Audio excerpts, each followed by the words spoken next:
Hello. Yo, what is up? Welcome to my YouTube channel. Today we're going to show you some flesh and blood trick shots. With me is my MLG partner in crime, FaZe. I can't say the second word. JP. It's a slur. I know he made his account 20 years ago. FaZe P. FaZe P. Welcome to No Blocks and Any Reacts, your weekly Flesh and Blood IRL live stream, just as James White intended. Just as play James in person. White intended. He should tune in more often. I know. I wish he did. He doesn't return my calls. I'd be a lot more generous to Flesh and Blood if you were. If I had a direct line to James White, yeah, same. I'm JP. This is Nick. It's literally on screen, so whatever. This week we're playing some CC. Kind of switching it up. Victor's gone, so Victor I kind of is gone, and I wasn't there to discuss. My beloved, she's gone. Prism? Nobody gives a shit, dude. Oh, a couple people care. All two of you. Couple people care. Hello, Riku. Hello, M. Hello, M. In the Flesh and Blood, exactly. Exactly. Yeah, no, it like hasn't hit me yet because it hasn't like mattered because I'm not like super involved in Flesh and Blood. I'm being more present, like going to more events, and I'm starting to think of which hero I want to put some time and energy into, but not too much because like not Omens, Shadow Throne might change who I want to actually put effort into. But like I'm starting to get back into the swing of things slowly but surely. But is it because the Yu-Gi-Oh meta is garbage? It's not garbage. It's tier 0, which is not fun. I just haven't had time. Cool tunes. Yeah, it's cool tunes. Literally, there was a top 8 for Genesis and Standard. I forgot that Genesis is also destroyed by Cool Tunes. But well, no, Cool Tunes isn't in Genesis. Really? But the two. So there's a YCS that happened recently, and there was an event for both. And the top 8 between the two had 4 decks in both formats. Woof. There were in the standard, or in advanced, 7 of the 8 decks were Cool Tunes, and Sky Strikers was the Let's go! And then in a Genesis, I forgot what was the odd deck, but 7 of them was Blitzclick. I don't know what Never that heard is. of Blitzclick either. That's crazy. I'm not even sure if I'm getting the name right, but I was like, yeah, there's some bans that are going to happen for sure. If you're looking at events like that and people are complaining that like it's not fun to watch either. But the format is pretty open. You can play whatever you want. It's just I haven't had time to play either card games. I went into a regionals with like having played my deck like 7 times maybe. Didn't do super great because the deck is really hard to play. And I mean, Yu-Gi-Oh in general is pretty difficult to play. Yeah, and I feel like I surrendered some games that I think I could have won because my opponents hadn't played against my deck, which is shocking. I was playing Fiendsmith Yummy for people who know Maybe it's just Yu-Gi-Oh. like that specific combination's weird. No, it's like one of the best decks in the format. Oh, okay. And they were like, sorry, what does that do? And I'm happy to explain, but then we go super long, and I knew that I was slow playing too a little bit because I was still learning the deck. So I conceded all the games that were going to go to time. One of the games that I played that went to time was against one of my close friends, and he would have bodied me. So I think that one was You've done it before. Definitely his. But yeah, because I haven't had like a competition to prep, Prism hasn't really been a consideration because locally I don't want to play too much Prism because she's not very popular to play against. So I feel like it's going to hit me this fall where I'm going to be like, all right, we're preparing for PQ. I'm going to look at Prism and then be like, oh, fuck, I can't play her. Don't worry. The new set's going to already be announced. It's going to be the light set, and you're going to have a new Prism around the corner, so you're fine. I don't think that we're getting any light heroes in this new set. No, not in Usurp, in the next one.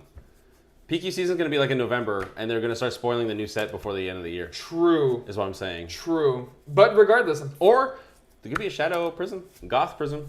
That'd be cool. That's what people are thinking. I'm not married to Light Illusionist. I just kind of like, or not even Prism in general. It's just something familiar. Mm-hmm. And I have a lot of bling for her. You're a one-trick pony. Yeah, I would, more than anything, I want Dromai to come back. Yeah, which, of course.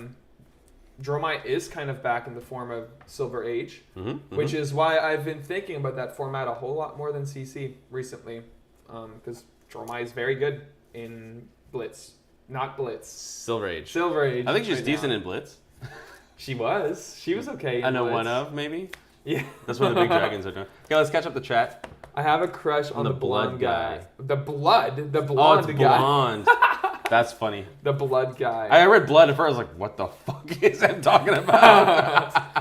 Well, I'm gonna stay professional, and I'm not gonna say whether or not I have a crush on YouTube. Oh my god, dude. Chat We're or supposed to we're supposed to get 1 million subscribers before we start fucking our viewers, Nick. That's the YouTuber way.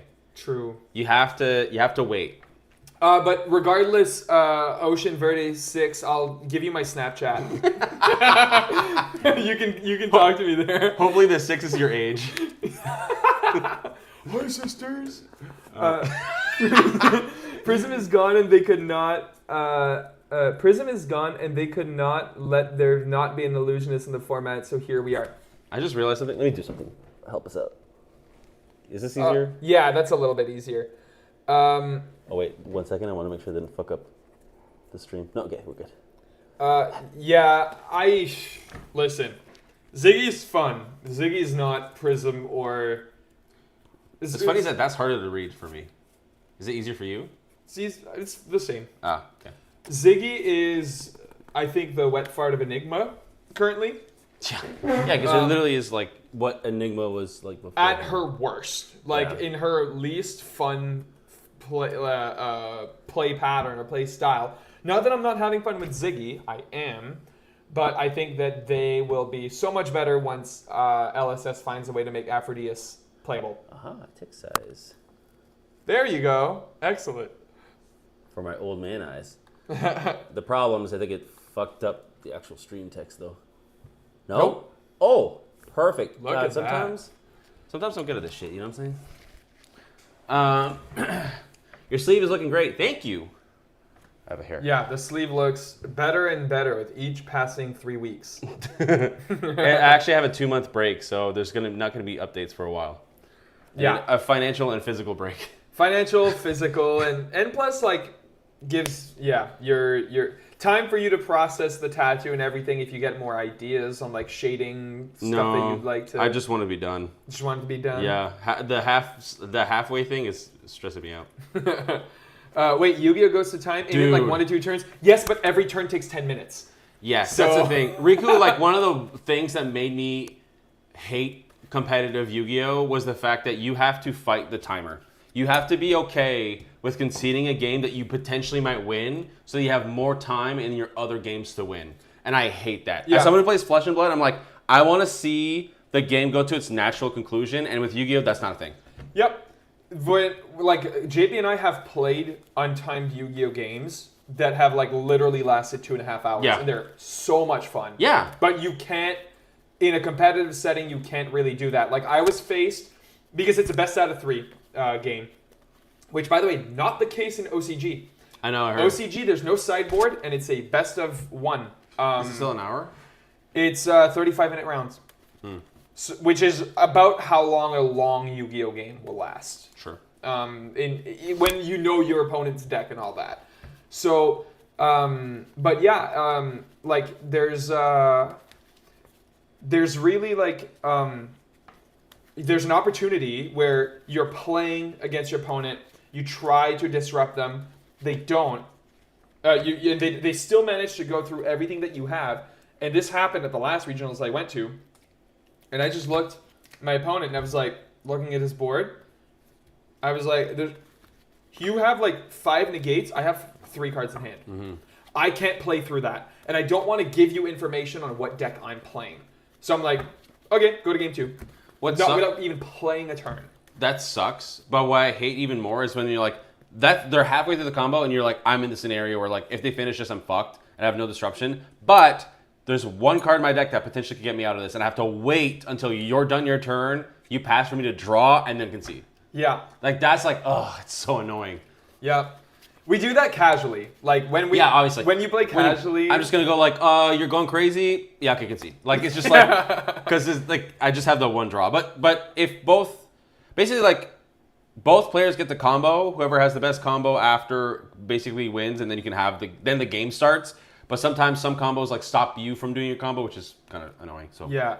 It sounds a lot lamer than it actually is in practice. In practice, it's way more fun and interesting. It's just like, if we're going to dilute it down to its like, you basically like the way that I think of Yu-Gi-Oh as a game is that instead of a constant like back and forth, it's basically as if you have like a puzzle or whatever. You have, let's say, a canvas and you're trying to paint a picture, and then all of a sudden your opponent is like, you can't use green though, and then you're like, okay.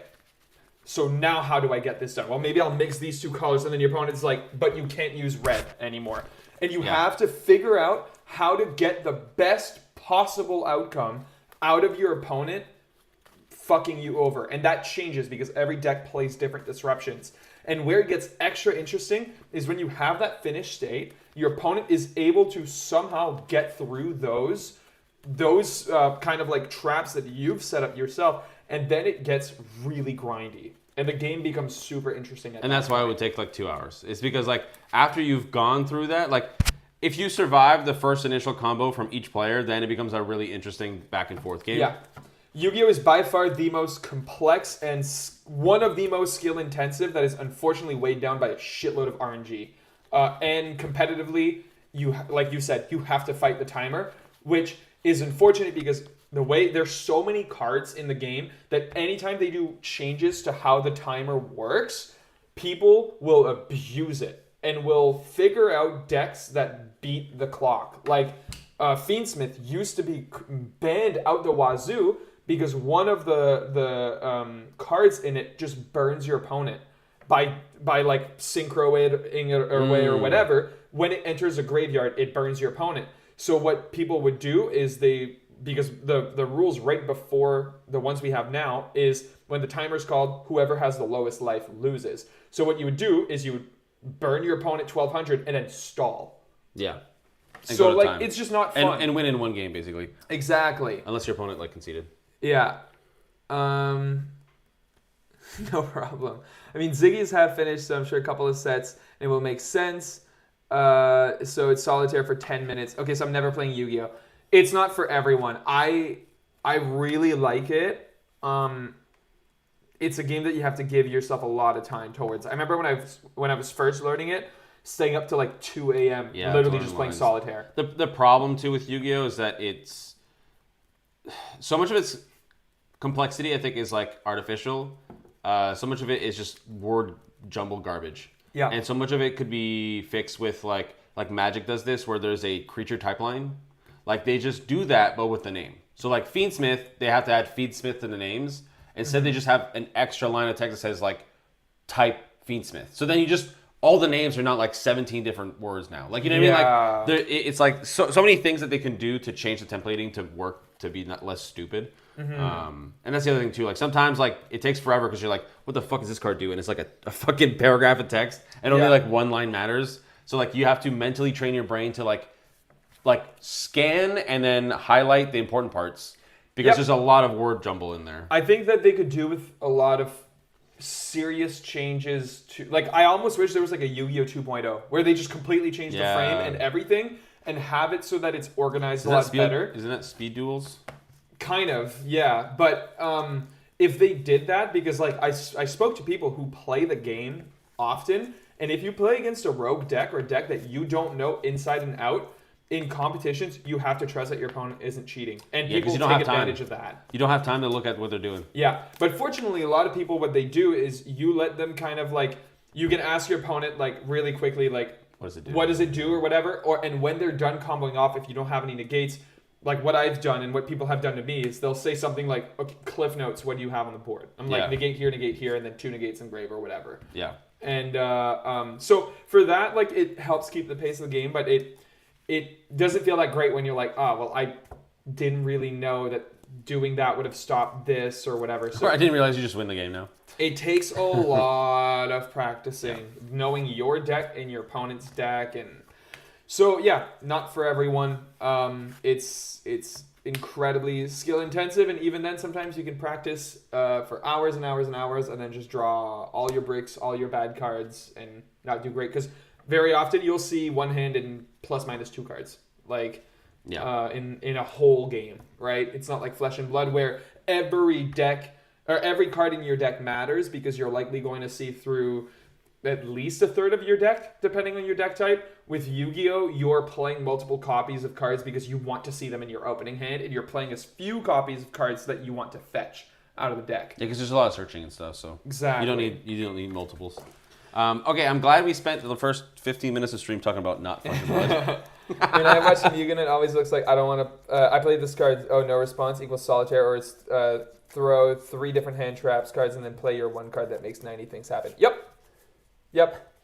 If you want to boil it down to that, that would be a correct assessment of the game. Yeah, it's pretty cool. What? Oh, there it is. There it is. Oh, the text does look bigger. Or is that normal? I don't know. I think that's fine. I did make sure that it was big in general because I found like in the VODs, it was like very small. So, all right, let's find out who goes first. All right. I should probably grab. Oh, it's all the way over there. I got dice. I should grab my dice anyway. Oh! That's pretty high. That was Damn. high, bucko. 1 off. I mean, I'm definitely going first, right? Yes. Yeah. You have dominate attacks. You go first. Well, not just that. Like, I also am a setup deck.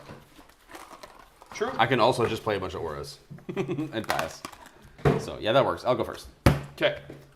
I moved. Do you mind just switching to the camera view again so I make sure that I'm centered? Yeah. Sweet. Sweet. Let's take out all this shiza.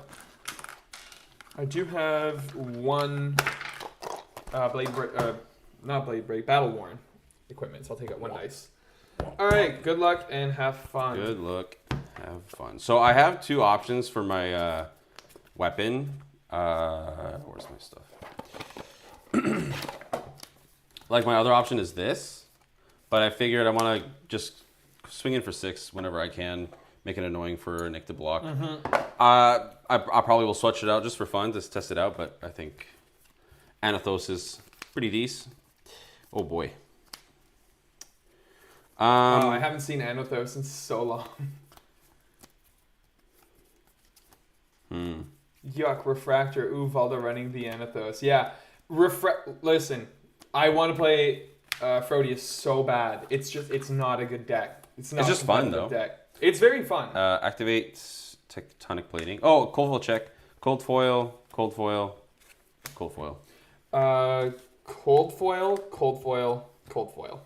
Nice. I saw Just someone casually pull up the cold foil. Yeah, dude, it'd be nuts.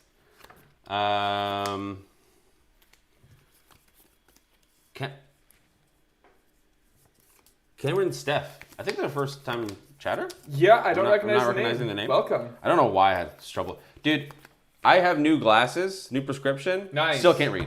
I think it's a TCG player thing. TCG players can't read anyway. It's not a cannot read, it's a refusal to. Sure. If you say so. Yeah.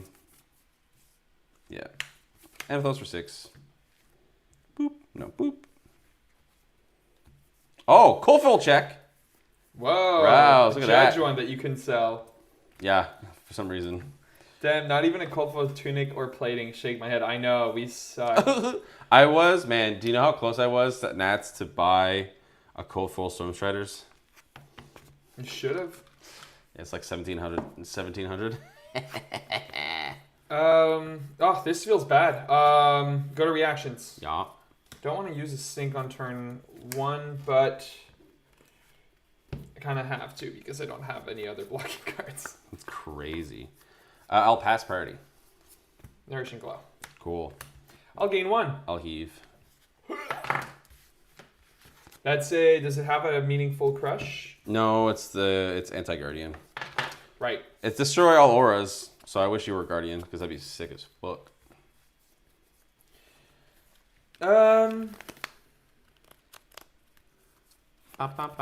Brothers in Christ, I am not new. Oh, you've wounded me. What? Am I crazy? Yeah, I have a horrible fucking memory. Same. I feel like, because when I said that, I was like, I feel like I said that to someone last time I was on stream. The problem, like the YouTube swap fucked me up completely. I have to like relearn everybody's names again. Art of COD. Hello. Howdy. You have no idea how close I was to buying Tunic and Cold Foil. Not close at all, because it's probably like $2,000-$3,000. Yeah. That's the thing, like, me being close is me seeing it in the thing and going, oh, I want that. That's how close I was. Yeah. 5. That's so freaking good, dude. Tunic.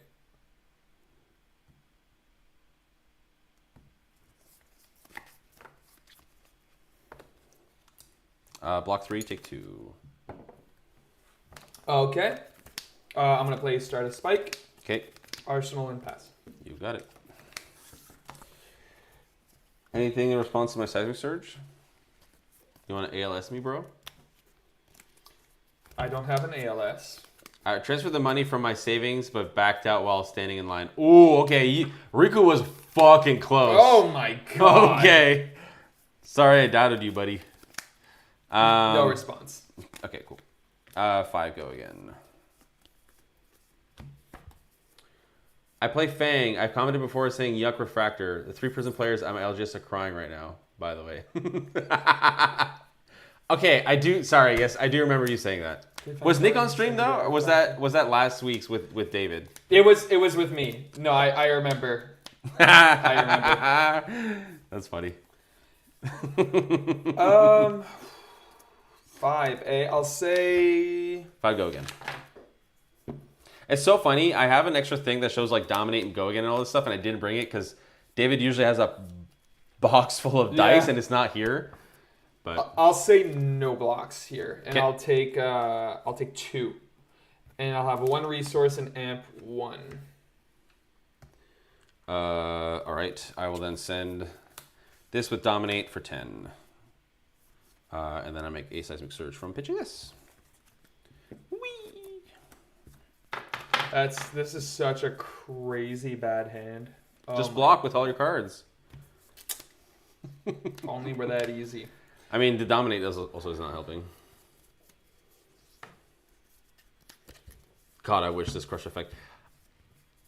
I am curious. So, like with Mastery Pack Guardian, they had a bunch of like anti-Guardian stuff within the class, and they've already shown that there's like anti-Warrior stuff within the Warrior class. I'm curious how much of that they're gonna lean into for Mastery Pack Warrior. Like if like most of the good cards are just like anti-Warrior stuff, which would be very funny. I'm gonna take a gamble here. Oh, that's so stupid, but. What's your favorite expensive piece you own? Mine is my hand-painted artist-proof Blaze, and also my playset of EA Gone in a Flash. Damn. Oh. Favorite. So expensive is a different question from like favorite overall, I think. Yeah. But I'm gonna take 8 here. Sure. Like, cool. Like the thing is, like once I buy a card, I don't keep up with the price, so I have a guesstimate of what my expensive cards are. I know that Cold Foil EA Face Purgatory's jumped up, I think. Mm-hmm. Like I have that signed. Cold Foil, what's the legs? The lightning legs. I have that signed. Those are like 140 now. Like it's hard to tell. I don't remember. I don't keep track, fortunately. For me, I have a tie between two cards. Both have dropped in price. This one right here. So you took 8. Sorry. Yeah. Okay. The Cold Foil Crown of Providence. I pulled it on Christmas Day. Did you draw a card? I did. Yes. I pulled it in an Uprising sick. box on Christmas Day, and my mom said it's the happiest she's seen me in all my adult life, because I was like, freaking the fuck out, because at the time it was worth like $600. And the other one is my Cold Foil Dromai, Adult Dromai, because I was playing Dromai in a ProQuest against, I was in the semifinals against a Bolton from a different province than ours, and he did what I thought was the coolest fucking thing at the time, where he used Soulbound Resolve to charge on my own turn, and then block a Kyloria with a Valiant Thrust, giving it a +3 and making it a popper. Killed my turn, killed my momentum, and he beat me. But then he found out that that move is illegal because cards don't have text when they're defending unless they say so specifically. So, arguably, the turn that won him the game was not tournament, like it was not a legal move, right? Yeah. He felt super bad. So he messaged me and he said, I want to give you all of the packs that I got for making it to the finals, my playmat that I got for making it to the finals, a cold foil Dromai, and my Eye of Ophidia. I was like, you are the nicest person on the planet. I cannot accept any of that, though, because I was like, you played that game perfect. Like, you played that very well. He's an extremely talented player. When he did that move, I knew I had lost at that point. I was like, that's so fucking cool. I've never seen anyone do that. I was so impressed by that move. Well, yeah. But I thought I understand where he was of course. It makes coming sense. from. It was fucking genius, right? And so I said I can't accept any of that. Oh, by the way, on your own turn, I'm going to do something. Yeah, that's fine. I didn't and then he was like, well, despite that, I'm forcing you to take my Dromai. I'm forcing you. He was like, I'm putting it in your deck box whether you like it or not. So I was like, okay, I guess, but it has that extra, because it was my first, Dromai Bling or whatever, and because I don't think I had many Marvels at that point, or at least I had a couple maybe. But I always wanted the cold foil Dromai. She was like 150 at the time. I didn't want to spend the money for just a token. That kind of money for a token. And it has that extra sentimental value, but now I know it's worth like nothing. So it's not very expensive. Yeah, I mean, you said I think Eye of Ophidia is like my most expensive card. It's like $400, I think. Yeah, I guess mine would be Riches. Yeah. This thing, like Fables kind of like take over. Yeah. I think one of my more precious cards is I have a playset of the Extended Art Looming Dooms, which is like one of my favorite arts, and it's signed by the artist. I'm going to zap you for 2 is what I'm doing, by the way. Sure, I have nothing in hand. Yes. So it's signed by the artist. I actually met him, talked to him. A fucking awesome guy. Yeah. Cool guy. Got Shadow Puppetry signed by him as well, so the whole thing was great. Yeah. Also Mask of Recurring Nightmares signed. Cold foil Japanese. Like that it's like one of those things, like I don't think it's expensive anymore, but I just love the aesthetic of it. So it's very cool. I also have Cold Foil Extended Art Japanese Kiss of Death playset. That's also true. That probably is expensive. Cold Foil Kiss of Deaths? Yeah, specifically in Japanese? I think so. I feel like it's expensive. No Blunt and Jason cards on Master Pack Warrior, LOL. Oh, there's gonna be. 100%. There's going to be.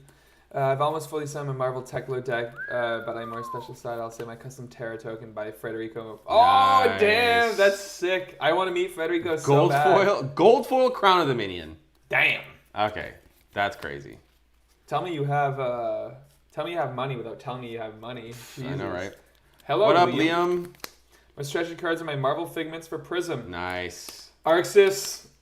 I also don't recognize the name. I'm so sorry if you were here before. I do recognize the name. I have, my Prism deck is worth probably a down payment for a house. All right, let me just ban Liam for that horrible joke. Yeah, I'll be right back. I keep banning Liam.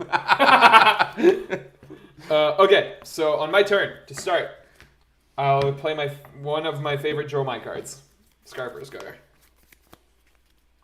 For Gogan.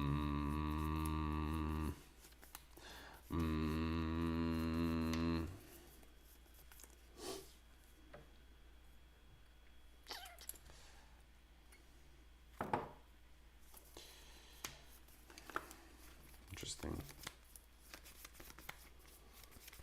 I'm so used to playing Guardian in a more offensive way, and I don't know if I'm supposed to do that with Miss Valda. In a more offensive? Defensive. Oh, I was going to say, because Valda tends to be more offensive. Yeah, she's very offensive. Look at her thighs. Just out and about like that. If you go on Discord and search Flesh and Blood, it's one of the only gifs that pop up. It's a picture of Valda that says, thick thighs saves lives. Oh, that's pretty funny. It's one of the only gifts. I don't understand. No blocks. Take 4? Yeah.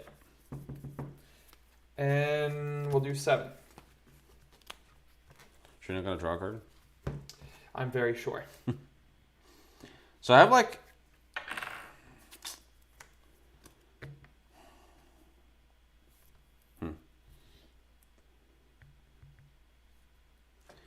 I forgot to nick again. Whoops. I think I forgot to nick You're every turn. Horrible at this game, dude. Or this is my second turn, right? Yep. Okay, so I forgot it both turns, so. I don't have a lot of money, just bad financial decisions. I don't know, man. Having a gold foil Crown of Dominion. Even if you're bad at financial decisions, like getting to that point is still pretty baller. Most rich people don't have that much cash on them.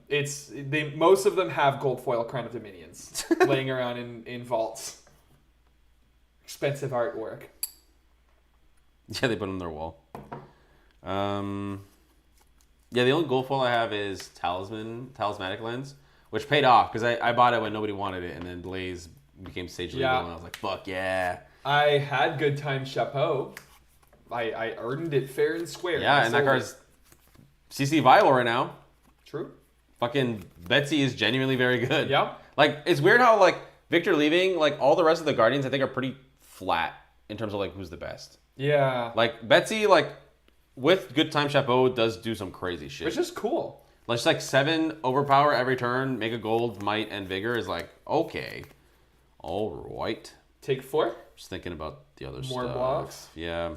I have 2 gold foils because locals wanted to sell them. Nice. Got well grounded and bolters. Yeah, do I want to just be... I can't remember that one. Well grounded is the legs. Yeah. I saw Earth both legs. my gold foils had Null Rune, Chest, and Snappies. Damn.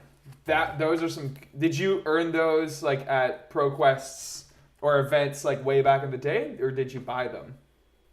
Do you fear there is a lot of story behind that gold foil? I'd rather not go into details about... let's just say last year Nationals had some stuff happen because LSS didn't give proper info. Oh. Spill the tea. Well, you said... Rather not go into detail. You don't have to. Message us privately. Here's my private phone number. We'll make a Discord. Finally. Fuck it. Twist my arm. Just for that. That'd be pretty funny. I don't know what to do here. And this basically my options are like, do I want to be aggressive or defensive right now? And I don't know what I'm supposed to do. Because I don't know if I can fatigue you realistically. Probably. But I don't know if that's what I want to be doing. Right.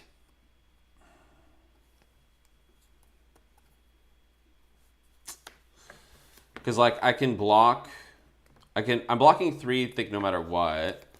But depending on what I'm blocking with is very relevant. Like, it's just like, okay, fuck it. I'll just do this. No, I have to... Okay, never mind. Bought them from one of the local guys who's always doing well in the UK. Doubled my money on the 2 envelopes. Damn! That's impressive. Oh, nice. That's sick. All right, I'll just go back to my roots here. I'll just block 6. Back to your roots. Take 1. Arsenal and pass. Seismic Surge pops. I'll just shortcut here. Activate Tectonic. Nope. I fucked it up already. Uh-oh. I will not shortcut. I'll just come in for 4.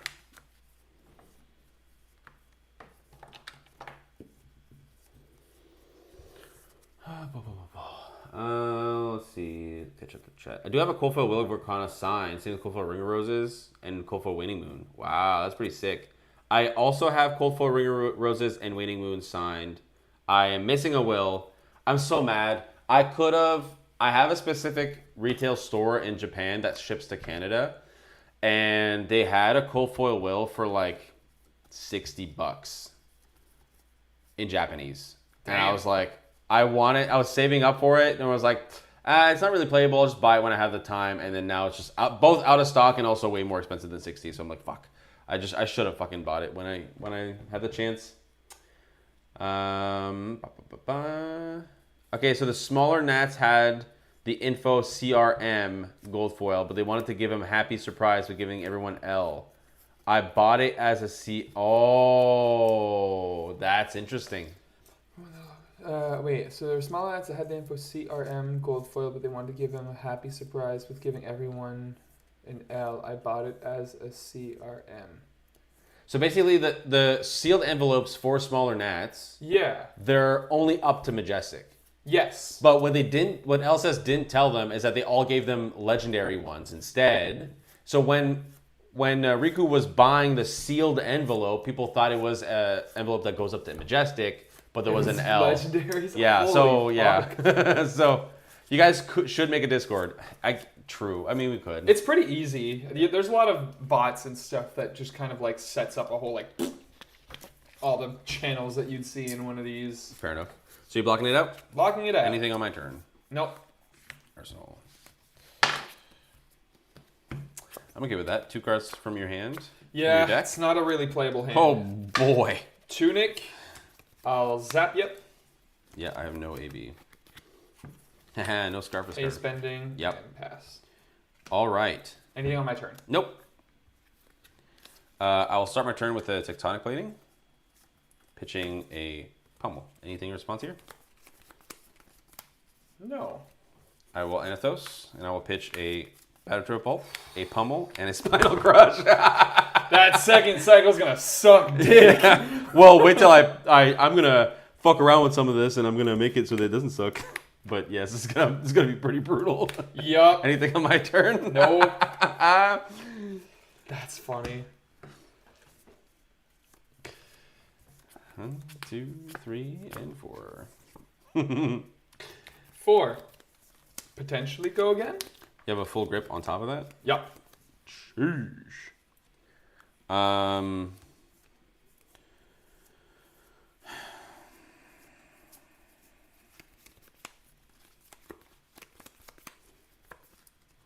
Last 4 or 5 sets I have open Fable the pre-release. Oh my god! That is I ended wild. up with 2 Riches of Tropal. Donnie open Cold Foil Voltarius as the last pre-release. My friends hate how lucky I am with Fables. See, okay. Friends, don't get angry at other friends' good pulls. Yes, we do. No, hype them up. No. Hype them up. Like, I bought a box and played 3 pre-releases, and I didn't have playsets of Majestics. Like, there's something, like, I didn't have a single red quick succession. Oh my god. It's a common. That's funny. Block 3. Okay, I will... Yeah, my luck with packs is absolute garbage. Crackle from Afar. Goes to 5. Son of a bitch. Has go again.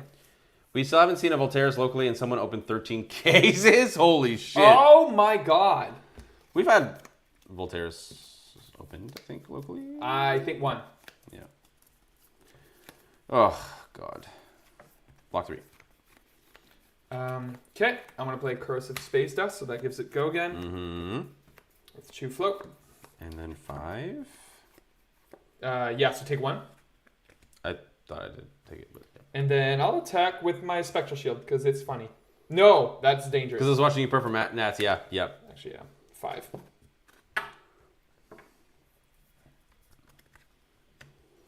Yeah, might as well just block for 2 here and put a counter here, so I'll take 3. Cool. That's a pretty good turn. Yep.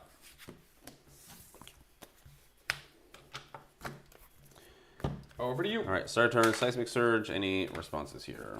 Nah. Okay, I'll just make another one. I think I'm in for 11.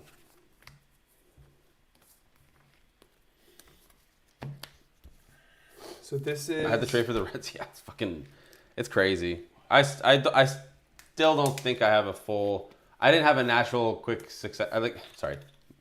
I did not naturally open quick successions. I had to go buy commons. The first time in my life I had to buy commons. Because I usually open at least a box and go to all the pre-releases. So I usually have the commons I need. Nope. I had to buy it. It's crazy. I'm going to block. This is 7, because this blocks for 4 because of these 2. Oh, no. Yeah, aura tokens. Yes. Mm-hmm. So, and Pastor reacts. Yep. Fate, so that's the full 11. I'm going to bottom this. Okay.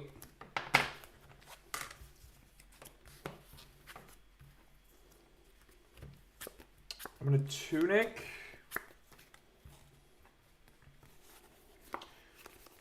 I guess I give you a choice here since fatigue can be real, and I don't. But I kind of like that card, especially next turn. I'll have.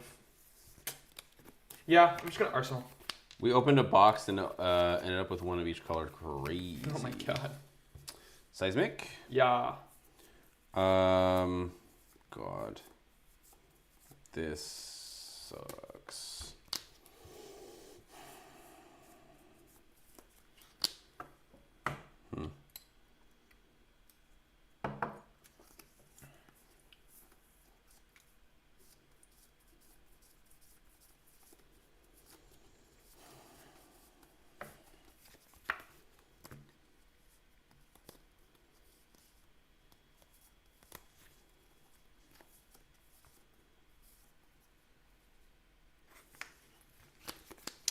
Activate plating. Yeah. Just gonna keep using my cool fool.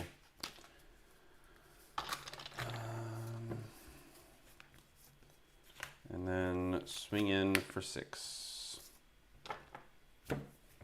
6. Okay. I'll play this to make 4. And pass.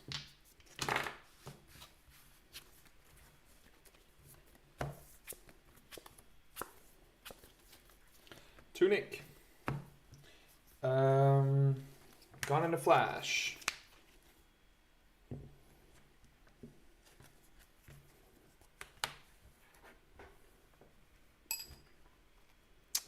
I will crown. Take 2. Yep. And then I'm going to play an Elliptical Conflux to bounce this back to hand, Arsenal, and pass my turn. Ah.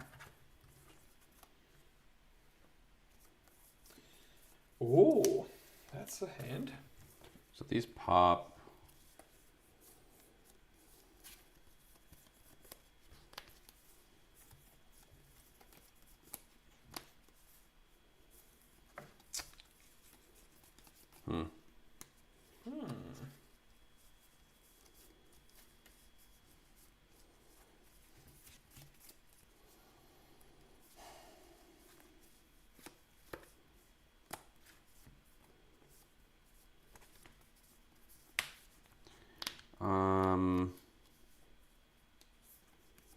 I'll do 5, go again here.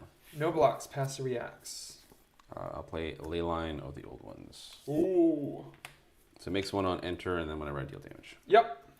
I will go sink below.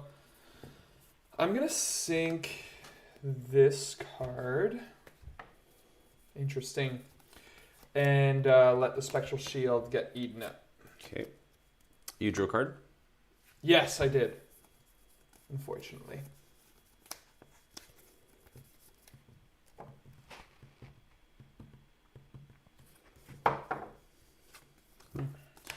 So it comes in for 6.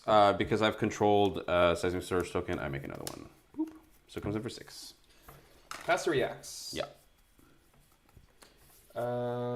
Sink below. I'm not going to sink. You sure? Yes. Okay, so you got some ward going on there? Yeah, so it's for 4, 5, 6. So I'll make an embodiment of lightning. Okay. Anything on my turn? No. All right. Gone in a flash. There's Kakak on the playmat. I'm sorry, what? Kakak. With go again. How many cards in hand? 2. Okay.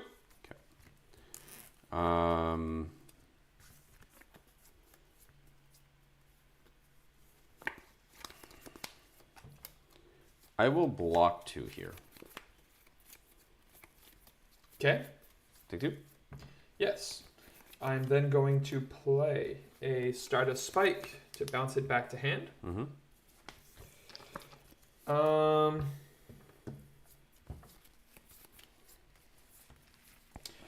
And then I'm going to swing for 5.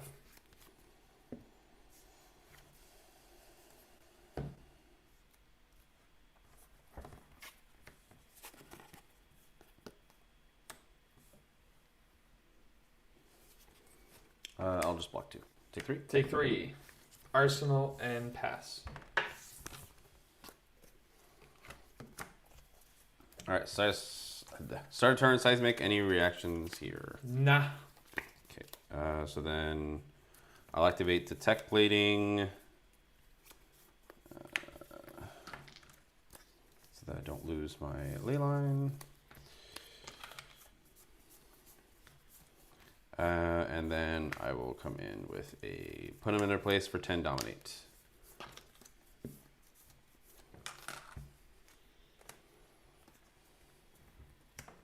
Well, I'll block with what I can.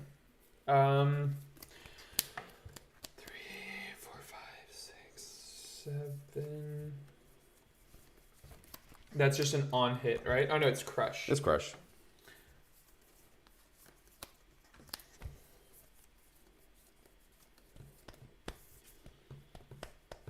Yeah. Any reactions?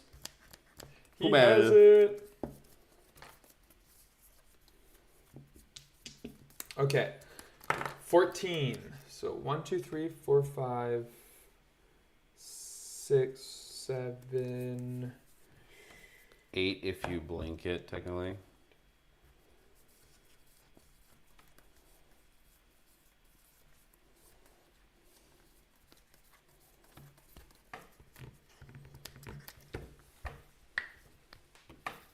Is there any way to get around it?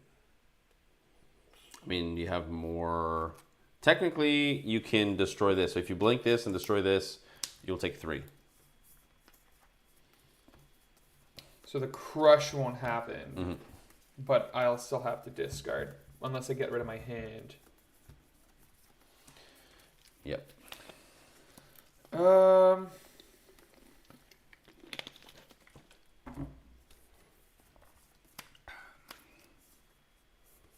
So I could do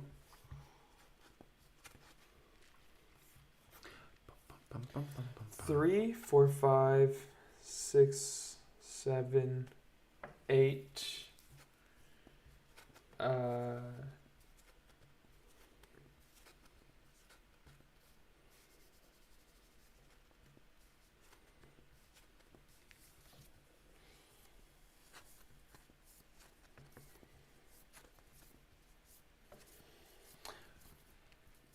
I'm excited to see the keynote tomorrow. Yeah. They're going to talk about the new set, right? Yeah. Fuck yeah. Elliptical Conflux. So I have 2 float.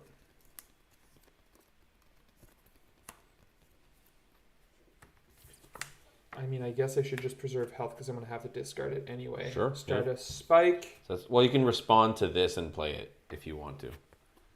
before the... Yeah, so there's on hit trigger, and then you can play it so that you can keep it for the next turn. So there's yeah, 1, 2, because 3, I 4, was just 5, 6, 7, 8, 9. 10, and then I would still take it. So I need... Yeah, so I'm going to pop this to make a shield. Why not blink this instead? You have 2 flows. I think I have to do both to not take crush. Oh, yeah. But I mean, well, not with this. So it's 1, 2, 3, 4, 5, 6, 7, 8, 9, 10. And then I take 4. Oh, yeah. Yeah, Mind. so do that. So I have 1 float here. I'm going to use Tunic to use Ziggy's ability. Ping you for an arcane. Yeah. It comes back. Now words 2. So I'll take 3. Yeah, so it's 3, 4, 5, 6, 7, 8, 9, 10, 11. Take 3. Yeah. Ow, ow, ow. And then pummel trigger. And well, first this, I'll order it so that this triggers first. So this will amp 1, give me another resource. I have 1 floating. So 2 arcane. Done. And then yes, I'll play that in response. Cool. I get one of these because I've... And I have an embodiment of lightning too. Damage. Arsenal pass. Okay. I'm just gonna pass. Okay. So Seismic and I Surge don't have this. Hops. Almost drew 5. I don't have library out. Cheater. Make a Seismic. Have 2 floating. Get a text from someone. Let's see. Terra Sunder. Uh-oh. Bullet drop. That makes sense. I have 2 floating, 2, 6. Yeah, so now it'll take me 1 floating. So this is for 8. Dominate. On hit, discard. Crush effect. You put a card from your hand at the bottom. Yeah, that's pretty good. Discard. It's 2 cards, right? Yeah, so it's 2 cards that are random. Oh, no, just 2 cards.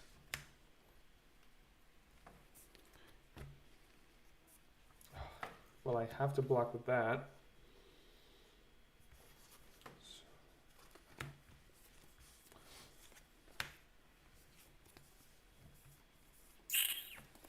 Well, that's less than optimal, but we'll get through it here. Pass reacts. I realized I could have done a better play.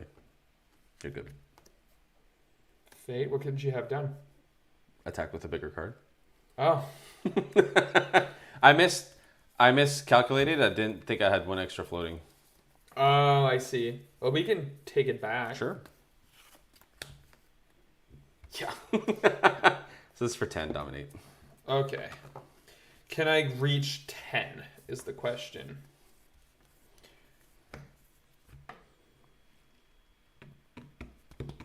Just want to make sure my math is right. So that's 1. So that's 1, 2, 3, 4, 5, 6, 7. Yeah, that's 7. I can get to 9. But not without I can't get to 10 without giving up Tunic. But realistically, do I need Tunic? 1, 2. The thing is, there's like sometimes you could just play out your cards from your hand. I don't need Tunic. No.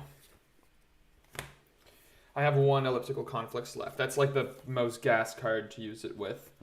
Just to make sure I have the math right. 1, 2, 3, 4.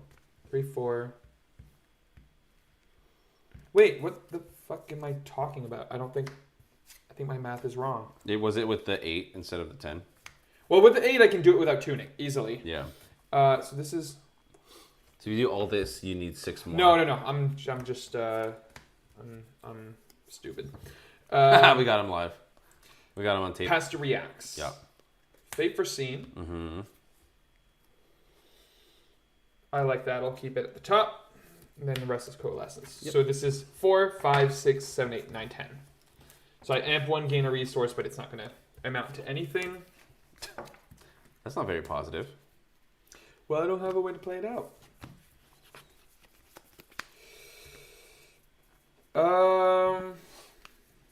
And then this hand sucks ass. Yeah,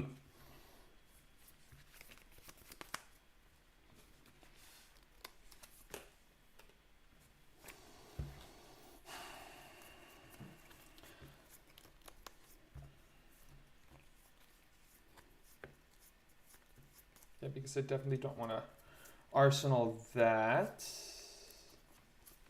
And I know what's on top. Oh, I wish I had... The Embodiment of Lightning fucks me too. Like, Really? Yeah, because I don't want to waste it. Like, I have... Sometimes it's just good enough. Like, I mean, you are up on life. I don't know. You're literally double my life right now, so. Maybe Yeah, and you only have 4 cards. I think I have to do the right thing here, which is Scarf for Scarf. Go again. Oh, yeah. I was just like, you're not higher life than me. Block 4. Why? That's also an aura. You're right. Hoisted by your own petard.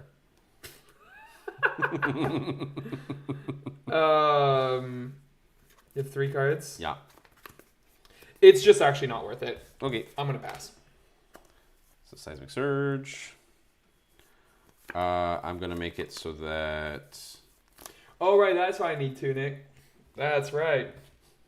Did you just draw the blue space dust No. to activate this? Yes. Play this. So Each player puts a card in their arsenal at the bottom of the deck. I regret this so bad. If they do, they draw a card. So you drew a card, so I make a Seismic Surge. And then I make a Seismic Surge for each hero has also done that. So I get 2. Yep. One from you drawing and one from that. Mm-hmm. Wow, this turn now sucks.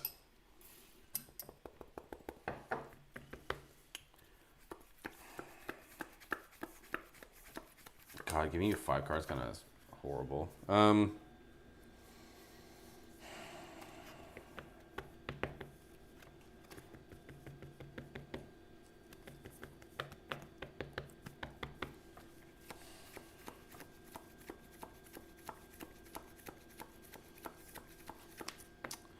So I can try to get this 3rd Surge in.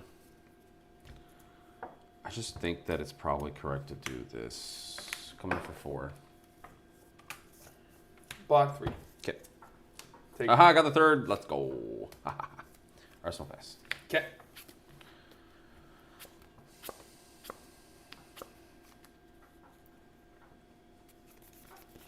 I'm going to play out a Restless. Mm-hmm. I'm going to attack for 5.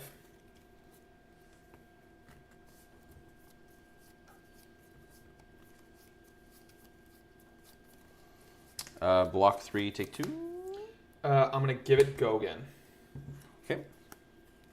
And then attack for 5. Fair and balanced. I'll block 2 here, take 3. Okay.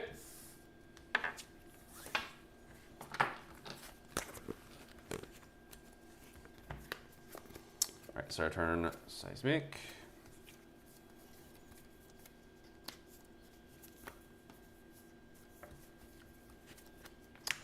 Five, go again.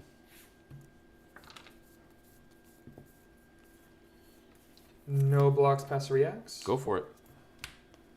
That'll cover 5. Okay. Close combat chain. Yeah. This costs. Okay. So I'll activate this, and then come in for 9 dominate. What's the crush? Arsenal at the bottom of the deck. Do you think I give a fuck? Yeah. So like last turn, like I want. My brain was like, send this for 7, but was like, I want to keep these for the go again, so I could have these wide turns where you're like go again and then also dominate. So. I'll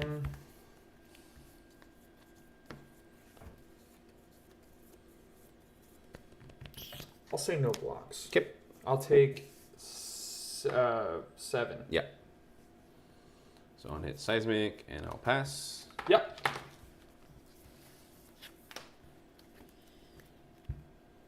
I'm going to play a Restless Coalescence and swing for 5.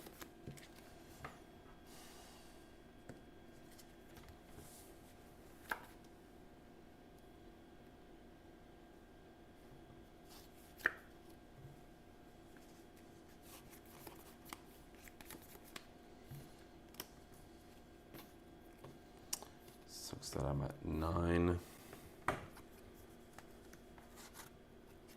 It's a good chunk of your life.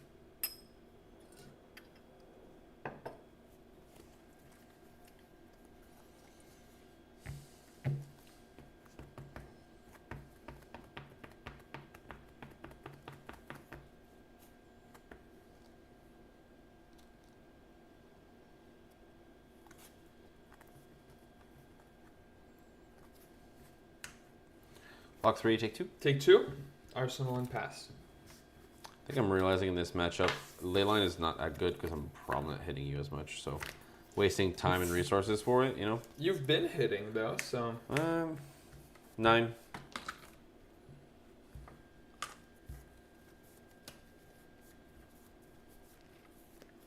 I forget how strong Refractor can be when you aren't a 0-4 go again deck. Yeah. Oh, you mean like when you're not playing against the 0? Yeah. Yep. Guardian is a little bit more difficult. I think in game 2, I'm going to be a little bit more defensive and see how that feels. Like swap over to the Titan's Fist and stuff. I just personally, as a player, have a harder time playing a more aggro Guardian. But you haven't made a Seismic Surge this turn, Correct. right? So if you block this out, this will die. That actually changes quite a bit.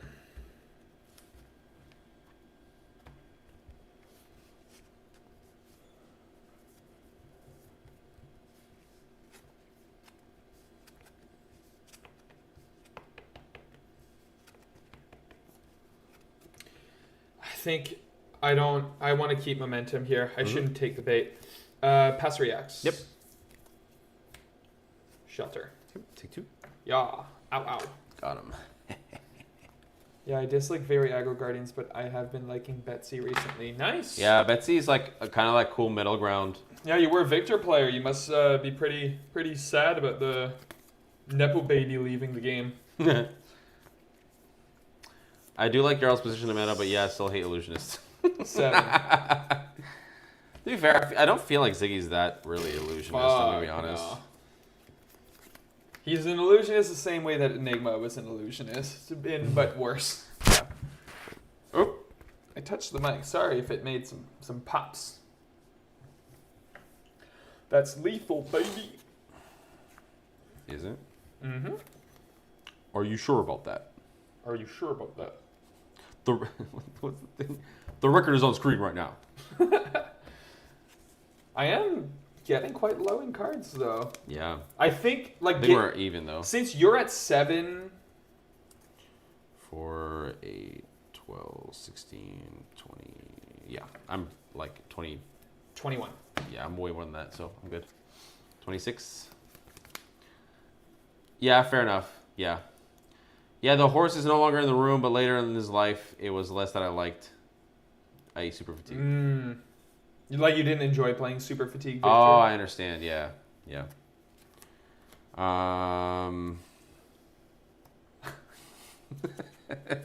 This is where I like... No blocks.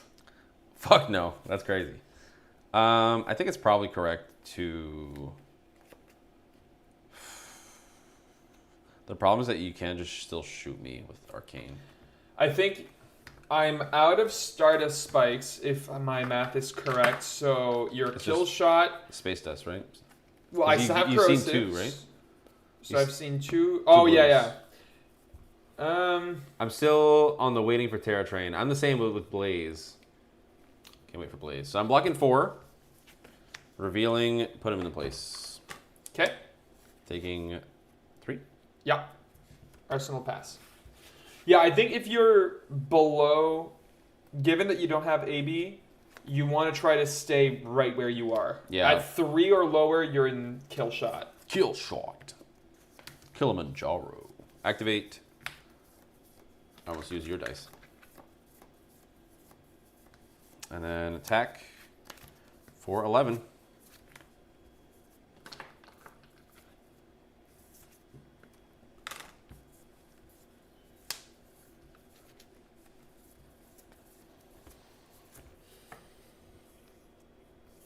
What's the I'm waiting for crush effect? interesting hero train. Yeah, also that. Crushes you discard your hand, then draw that many cards. And you have no float? Correct. If I could set a picture, I'd show my waiting for Terra page. In your binder. I was like, you made a website? Pass reacts. Go for it. Probably MPW will have something that interests me as long as it's not MPG. You play Warrior, Liam? Interesting. Take 3. Makes a second one. Did you draw a card? No, You opted. I opted. I was like, I saw Did you I reach. sink accidentally? Nope. Okay. Because I saw you reach for your deck, and I wasn't, and like my brain just kind of. 7. 7. So now, even if you give me 2 cards, I'm in a comfortable spot. Not particularly, but Hala is fun. I think Hala is going to be mega fun when MPW comes out. Apparently, according to the card guys, she's the best deck in the format right now. Okay. They said that internal testing, they literally didn't lose against anybody. They're on a 100% win rate. Okay. Which is like, that seems insane to hear, but I remember, I think I was talking to you, Ethan, which is a local Warrior player, and I was saying how impressed I was with Hala, that she can block with her full hand and then go 4/4. Yep. I was like, that's crazy. Mm-hmm. If you can do that consistently enough, like that deck is nuts. Hala is another one that if she ends up being competitive with, which I think she is now, that's another one that I might see myself play as the Kasai replacement, since I played quite a bit of Kasai as well. I also love Fang, but he never gets anything. He got Draco Fire. What do you mean? Yeah, Draco Fire is nuts. Yeah. And the new hat that makes my Scours sad. Yes.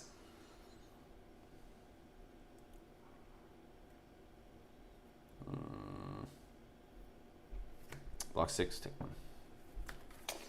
Let's go. Let's freaking go right now. Actually, I will do something on your turn. Yep. Before I draw. Go to 5. Okay. And then this pops, and then I will come in for 9 dominate. And that bottoms Bottom's the card, yeah.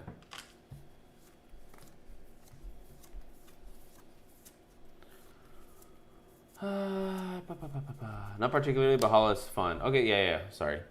Nick did say that. I'm super selfish. I kind of hope MPW is the same level of hype as MPG because it was so disappointing. Maybe lose hope for Guardians, and I'd feel bad if they used to make the better problem. So here's the thing. I would agree if it wasn't Warrior. I'm like, I want a meta. I feel bad for Warrior players. Make Warrior busted. Like what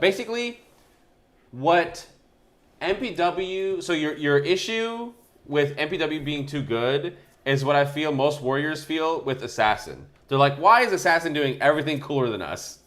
Yeah. So it's like, just give Warriors like a nut set. I want Warriors to be so good they ban something. Like, as a Runeblade Wizard Illusionist enjoyer, I feel bad for the other classes. Like, I want them to have their moment to shine. Yeah. I want to be in a Warrior meta where it's like it's the best deck, best class, like too busted. Like, I want them to push that class and be almost unfun. I'm fine with that. And also, every product should, in theory, be better than the last. And MPG was a fucking shit show. Like, of course it's going to be better, and of course they're going to use MPG. It could have been any class. They're going to use that as a way to make the other class better. And Guardian's been fine. Like, Guardian has been top of the meta. I would argue that Victor was somewhat impressive. Yes. And I think it shows by, like, how the meta's going to be. Like, now that he's gone, I think, like, not only other Guardians, but I think other classes like get to shine a little bit more. Yeah. Okay, so you said it has Dominate, right? Correct. 9 Dominate, so... I said it was selfish, and they 100% deserve good stuff. Oh, I know what you mean. Yeah, but do we really want another attack reaction deck to be best deck? Sure. To me, the problem with Assassin is not attack reactions. The problem with Assassin is that attack reactions that... are disruptive. Like if my opponent's attack reaction is draw card or gain life, I'm like, it sucks because they got me, but also like that's fine. Okay, I'm gonna say no blocks and he reacts. Yep, go for it. Corrosive. I mean, just remove most Guardian cards from the MPG cards, and the set would have been fine. The thing is, track shuffle play was incredible. I loved it. It was super fun. Yeah. And then with the 2 remaining, I'm going to Zyggy to do an Arcane. So this now has a hollow counter. It's ward 2. No further blocks. I'll take 7. 2, 3, 4, 5, 6, 7. Arsenal at the bottom. I will play out in response. Nourishing Glow. So I'll heal 1. Pass turn. Okay. Here come the breakpoints. Gone in a flash. Told you. Yeah. Most of the interesting crash cards are hate cards against Guardian. Yeah, that's the other thing too. It's a crack shuffle play deck. Like it's gonna have it, right? It's gonna have those cards. And yeah, just pass. Untap. Yep. Seismic, activate, surge. Just Thanatos, I guess. 2 floating.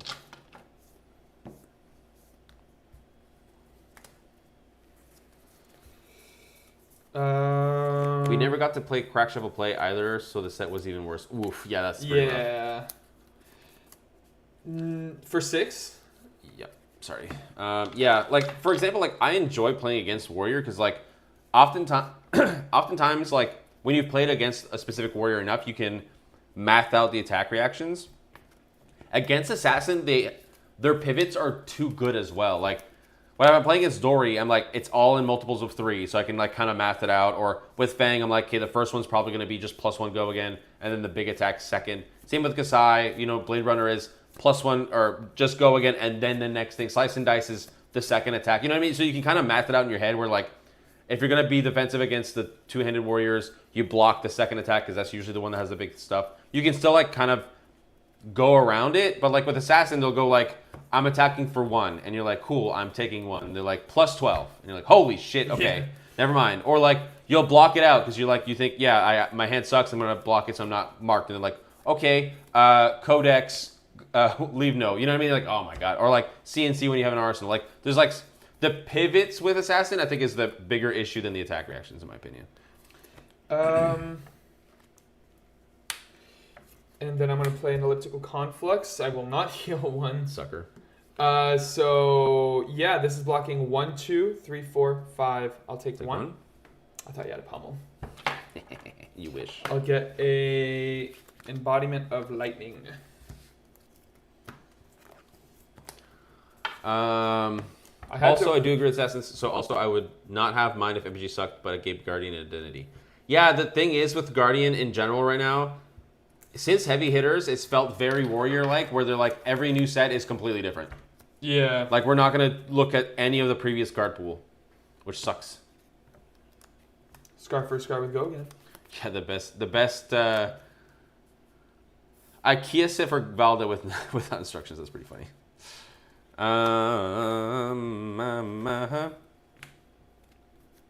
Block 5. Gone in a flash. Block 3. Any reactions? Nope. I'm dead. Oh, you have an instant? It's the Fable. Yep, I have a Fable. I paid extra money to die right now. I think I had... Yeah, there it is. I was fishing for either a Gone in a Flash turn or a Corrosive Space Dust. Yeah. Nice. The way you said that made me think of like a PS2 game. Or, no, it's the Wii. Nice shot. Oh, sure. No, but the way, like, it sounded like a pro skater, like you do a trick and someone off the side goes like, nice! Nice! Have you seen those videos of like people like recreating PS2 scenarios and graphics and stuff, and like they act like NPCs? No. Oh, it's such a cool rabbit hole. That's funny. Okay, so then I'll just swap to this just for fun. I know I'm taking out 3 cards. For sure. I wonder if I didn't bring AB. Fuck. Nah. You have 3 Sources Arcane. Fuck it. I'm actually going to take out 6 cards. Whoa! I'm going to take out all 3 Miraging Metamorphs and all 3 Red Spears. So yeah, so I don't do this. No, yeah, exactly. They're useless cards. Like, Miraging Metamorph can come in clutch, but I feel like it very often does not. It's very circumstantial when it matters. It's an aggro card first and foremost. I like it when I block with my hand and then Tunic for 7. Yes, but it's a Tunic for 3 against Guardian. Well, it depends. Like if you have, there's times where like it takes a card out of the hand and then also, like Valda specifically, she has a little bit less poppers, but anyway.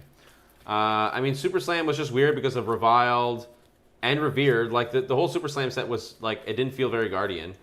Because like think of Super Slam, the Guardian mechanic was auras, which is like technically somewhat of a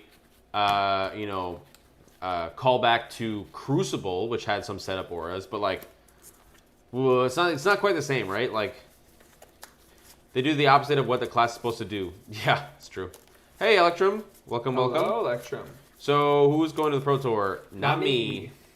Jinx, Electrum owes us a soda. Yup.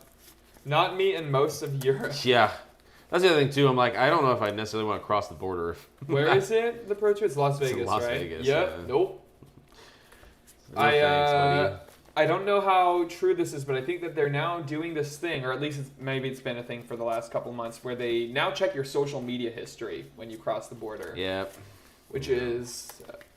What's hilarious, though, is that apparently... So, for those who aren't Canadian or American, because we do have some European viewers, Canada and the U.S. have, like, pretty strained relationship. I think U.S. has a strained relationship with everybody right now, but we're... For the longest time, we felt like very similar country. Like, we live on the same street. Yeah. Right? That's what it's felt like for a long time. And so, I think I've heard like 10 people go, Oh yeah, okay. Tangent on that after. But so the a lot of American tourism is funded by Canadians. Vegas being one of them. And apparently the past 2 years, Vegas has been near empty because Canadian tourists are just not going to the States. Oh, wow. Yeah. Near empty being still like a lot of people in terms of numbers, but relatively empty compared to the past 5 or so years. Yeah. They like people who live in Vegas and work in Vegas have said that like it's near COVID numbers. Like it's just like it's dropped significantly. Every single person I know, like anecdotally, will not go to the U.S. No. They just won't. Yeah.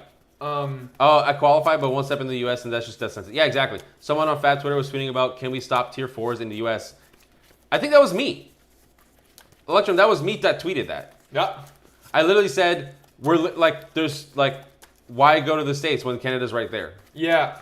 And from what I've heard, and I don't know how true those sources are, but I've heard that we're in talks with the European Union? like Union, yeah, EU.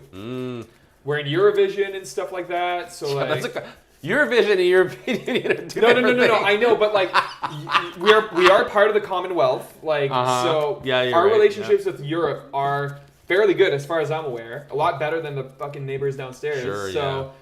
Who knows? Maybe we're looking at a future where we're gonna be. We're just gonna get up and move the continent. Yeah, to Europe.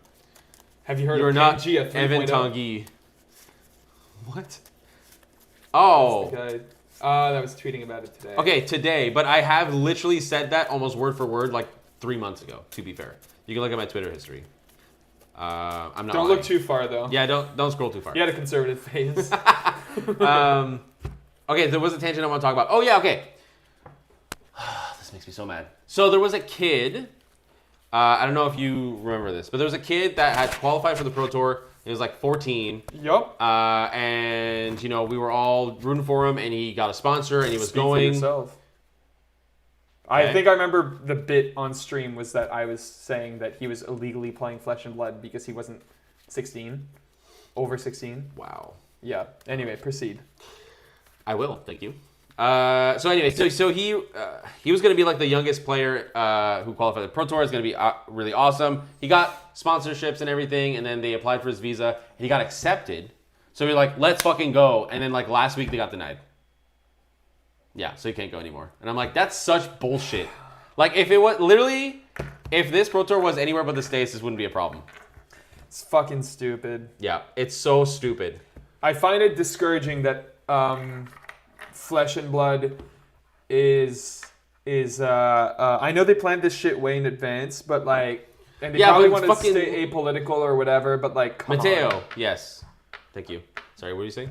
Just like, I think they should. Yeah, but the Cheeto Man was there fucking 4 years ago too, or whatever. Like this is like I don't know how far in advance they have to plan this, but there's a little bit of a like, hey, maybe we just don't fuck around with the States for like a decade. Yeah, I think they should make a statement on it and be like, given, yeah, like a big majority of the Flesh and Blood players are like LGBT plus. Like they're part of the community. It's like it is literally unsafe for them to travel in the U.S. right now, and yet they're doing U.S. Nats at where the fucking ice raids happened, like literally just months before, Minnesota, where people died. Yeah, well, people are still dying. And they're doing the next Pro Tour in Las Vegas. Like, I don't know. It's stupid. Just wash your hands of it. I'm gonna be honest. I don't understand. I've seen tweets and stuff, which once again anecdotal, that like the U.S. market is actually not that much better than other regions of the world for Flesh and Blood specifically. So I'm like, why the fuck are you reaching? Why are you chasing that market? I know. Look at like South America, like they're crushing it out there. Yeah. I'm obviously want to be like come to Canada and do our stuff, but I'm also like, fine, go to South America. I don't care, just anywhere but the United States. Yeah, please. I was surprised looking at the. Or you lost, don't you? Do you want to choose? I want to choose you to roll. Damn. Oh, we roll again. I was looking at the Nats for Japan. Those numbers were excellent. I was so surprised. Like for people attendance. Yeah, it was 312 players. Yeah, something like that. apparently Silver Age is like popping off in it's done a resurgence in Japan. So Silver, but even just like the I mean, Nats is draft is Japanese Nats? Do they have draft? yeah, why wouldn't they? They don't draft. Their set specifically don't draft. No. So it's very weird. So they don't have draft product, but events do still have the draft format. The reason is because like draft packs, the price was higher than other TCGs in the market. So they made a specific product for Japan. Yeah. And because like the cost was too high for the packs, but like they realized that also like draft in general is not that popular, so like fuck it, we don't do it. So yeah. so the packs in Japan are cheaper, but they have less cards because it's all about opening. Exactly. Yeah. It's like every set is a subset, basically. Yeah. For them, but like so yeah. I hope that to put a bookmark or an end to that whole semi-political spiel. I hope that this Pro Tour has the lowest attendance out of all of the Pro Tours, and I hope that they look at that and take note, and whether they make a statement about it or not, whatever, I would prefer if they did, but if they didn't, I hope that they just stop giving us Pro Tours until it's safe for all players. For all the players to go to the States. Yeah, it should be safe for all players to play in the Flesh and Blood, and since it's not, I think your name just is inaccurate. And much love to the people who live in the United States. It's not you as an individual that we have problems with. And Milcar, I qualified for Vegas. I'm not going as well. Fuck yes. Like, I like when people are making that active decision. Mm-hmm. Problem is money. For what? Yeah, for what? Regarding the games, thanks for streaming. Of course. Wanted to ask how Nick is finding Flittering Charge. This is like my fourth game with this version of the deck that plays Flittering Charge. I've liked it. It's a 0 for 4, right? I think if you think of this deck as doing good rate, so 1 card 4s, 2 card 7s, then that's fantastic. Mm-hmm. I think that it serves the purpose of the deck, and you got a shitload of instants, so more often than not, it lines up. You just have to be smart with how you use your instant auras. You don't just vomit them when you can. Like, I was pitching them all throughout so that I knew that I had a Gone in a Flash turn or instant turns with Flittering Charge and stuff like that for future second cycle, especially playing against Guardian, and it's good into aggro. So I like it, personally. But my opinion might change. Oh, I'm going first. Okay, makes sense. Japan, Brazil, these are heavy all caps on Brazil. Yeah. The fucking fab scene in Brazil is nuts. It seems That's like what I was trying to say with South America, but maybe I was wrong. It seems like Brazil is the funnest place to play Flesh and Blood ever. Yeah. I mean, I think generally the Brazil culture is very awesome. Yeah. So. Yeah. Norway calling when? Yeah. Oh man, I want to go on a rant, but I guess I might as well say this now. So like, we're going to kind of change our schedule a little bit to be every other week we stream, but expect content every Wednesday regardless. And I'm going to film a video that's more talky, ranty, normal YouTuber video, and I'm going to be saying some stuff that I'm holding back right now. So look forward to that. He's going to be uncensored on Kick. Catch him. Yeah, right. Last year's PT Singapore got 60 plus from the Philippines coming over, some even just for the calling. Fast forward to Worlds Philadelphia. We only have some 4 players flying there. Yeah. Yup. Dude. Like, I don't know, man. I think Canada is such an unexplored TCG space, and it's frustrating sometimes. Yeah. Because I'm like, some incredible players live here and can't afford to fly anywhere, and we have incredible accommodations. Like, the Montreal venue, that Palais de Congrès, is genuinely like the best venue I've seen in my life. Yep. You've been, right? You went that to was the Calling Montreal. I think and it was the world premiere. I wasn't at the world premiere, Okay. but it was at the. Yes, it was at the Palais de Congrès. It's insane, and it's like near everything. You don't even need to leave. Like, There's like infinite bathrooms. There's food in the hall, so like you could be eating your food and hear when the next round is up. It's incredible. Oh my god, it was incredible. And also, I don't know if it's the same people that do the food that's there on the side. Fucking special shout out to the people to that company because the food there was awesome. You look at like what they had available, and it wasn't just like chips and shit. It was like beautiful like Thai dishes. Incredible. And stuff. Like really, really good food, which is what I was telling them. I was like, gamers don't sustain themselves with good food. They'll bring like protein bars and chips and shit like that, thinking that will sustain them and give them they need vitamins. Yeah. They need and that's what that venue was providing. And also, I always have to be that annoying fucking guy. Oh, here we go. That goes, do you have anything that I can eat because I'm vegan? And they went above and beyond to try to help me. And they went above and beyond to demoralize me. Yeah, they were like, what the fuck's wrong with you? They jumped over the counter. No, they were like calling people. They were like, does this product have sick. like they were calling people Wow. to try to find out and they even like at one point they told me that something was vegan and then they called someone and they were like, no, don't eat that. It's not vegan actually. It's just like a giant fish. I don't know. It told me it's vegan. It's like a chicken leg. Yeah, I think there was a salad that there was just one thing. Like probably some cheese in there. Yeah, exactly. But regardless, the amount of effort that they put into trying to accommodate me was awesome. Yeah. And they very quickly recognized me because I drink like 3 coffees a day. So I would literally just show up and they're like, coffee? And I'm like, yep. And the other thing I'll say about that specific location too, because I think it is the venue's cafeteria. They had like I don't think it's a third party. I think it's part of the palette that you pay into. Yeah. Their prices. So like obviously all venue food is always overpriced, and usually it's overpriced because it's garbage. Yes. But this was I think fairly priced for what you were getting. It was still like expensive. It was like $15 for a sandwich, but that was a $15 sandwich. Yeah, it was holy shit good. Great food and great I think every like LSS, if you really want to impress like 5 people in the entire Flesh and Blood game, make sure that your venues have or I guess that would be up to like it's Invasion and the TOs. TO. Make sure that your food that you have available at the venue is like actual wholesome food. Yep. It actually reminds me, last tangent before I actually play the second game. I'm actually genuinely curious for people who watch the VOD, do they skip this part? I don't know. When I was playing Magic, there was a Grand Prix Toronto, and they had this huge hall, and they had food trucks in the actual venue. Like inside, they had like 3 or 4, and it was hard to concentrate because you could smell it while you're playing. Like, oh, fuck, dude. That shit was overpriced for sure. It was like $30 for a poutine. Oof.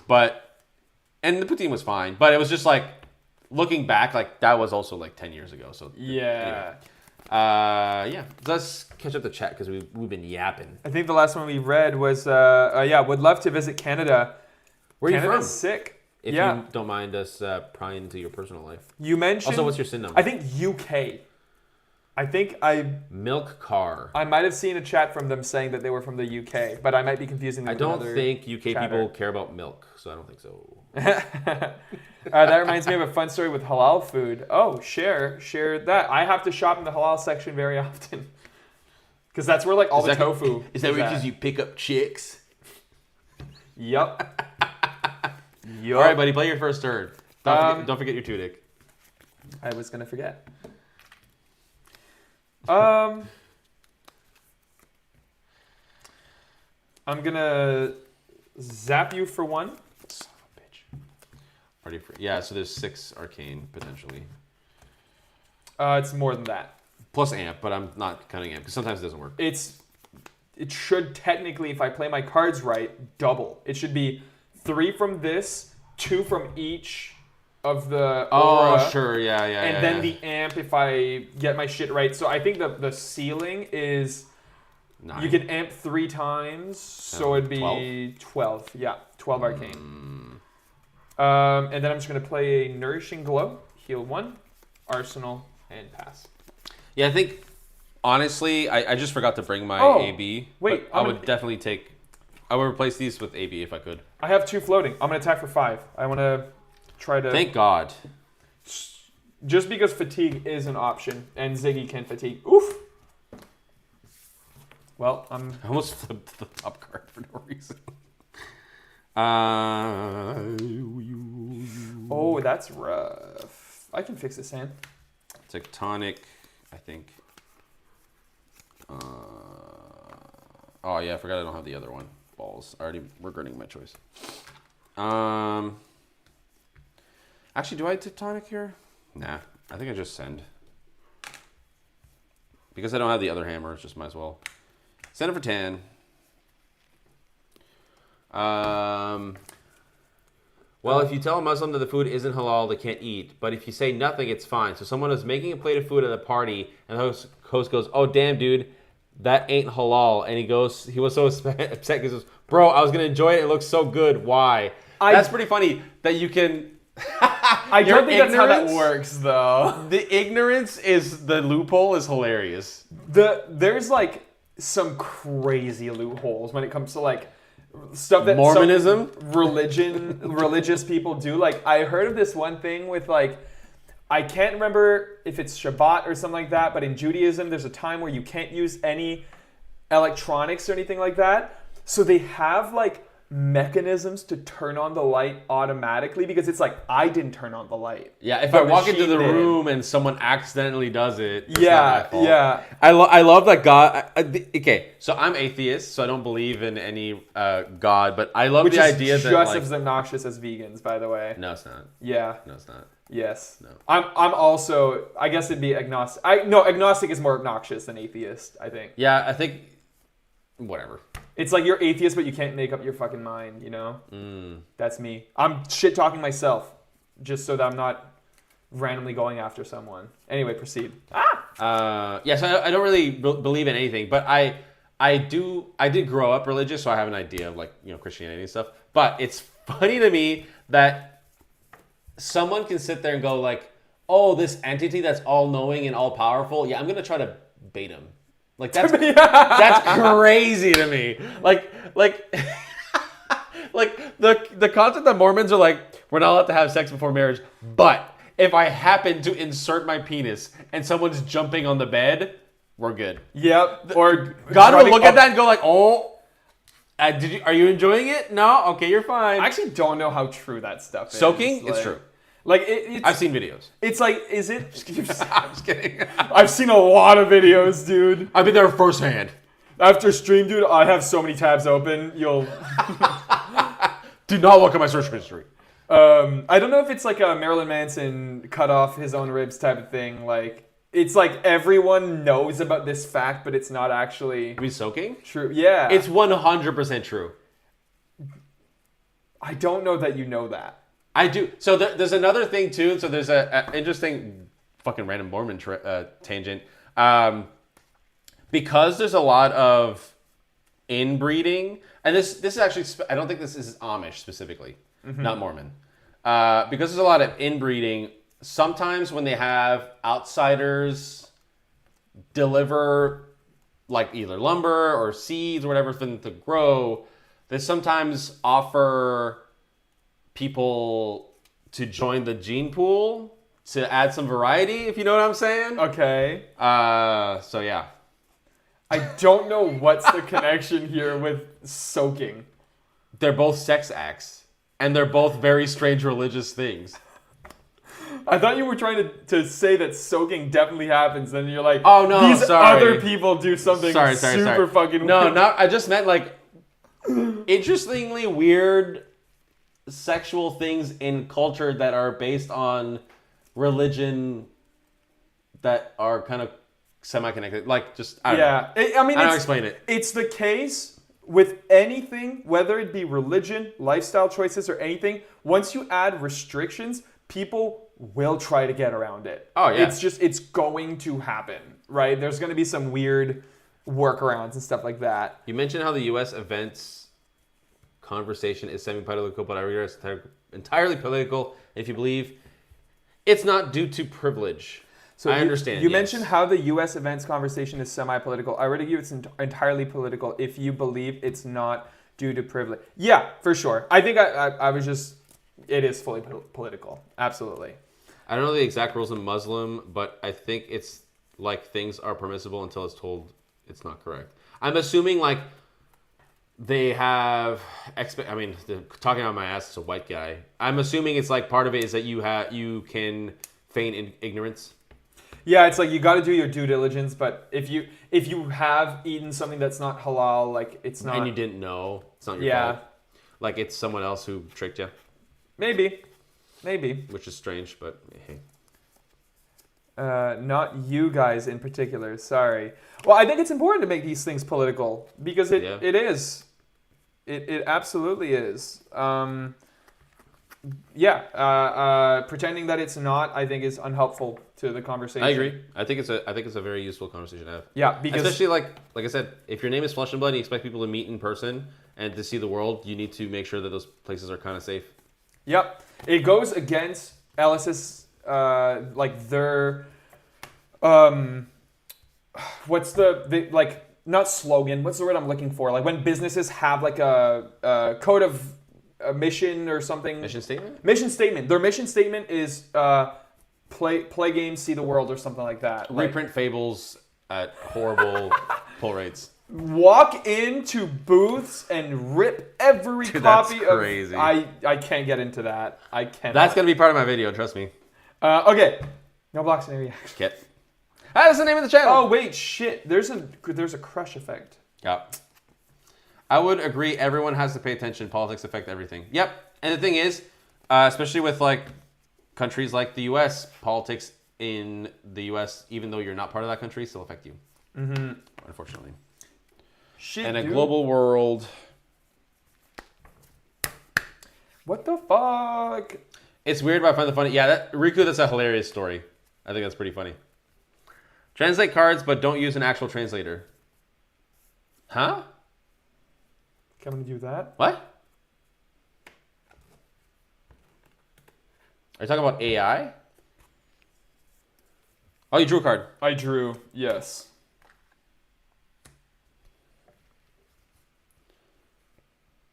For their mission statement. I'll bottom that.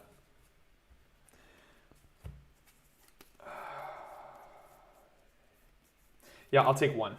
Oh, I've heard that the Japanese translation is actually pretty good, though. Apparently. The French translation of cards, yes. It's too literal. Yes, there's a Outland Skirmish is like outre-mouche de la whatever the fuck. Like it does not make any sense. U.S. politics from a decade ago are still affecting the U.K. to this day, sadly. Yeah. Yup. Swing big, grosse menace. Love it. Grosse menace. I mean, History Pack 1 was a disaster on the translating front. Yeah, that's true. 4. Agreed. Yes, thank you. Escarmouche en outre-terre. I feel like I'm reading a different language. Yeah, it's French. Take one? Yep. Pass. Oh, boy. Not a good hand. Clearly. This game's going to be very different from More last. like not a good deck. Make a Seismic Surge. And then... Sorry, I'm going to pitch differently here. And then...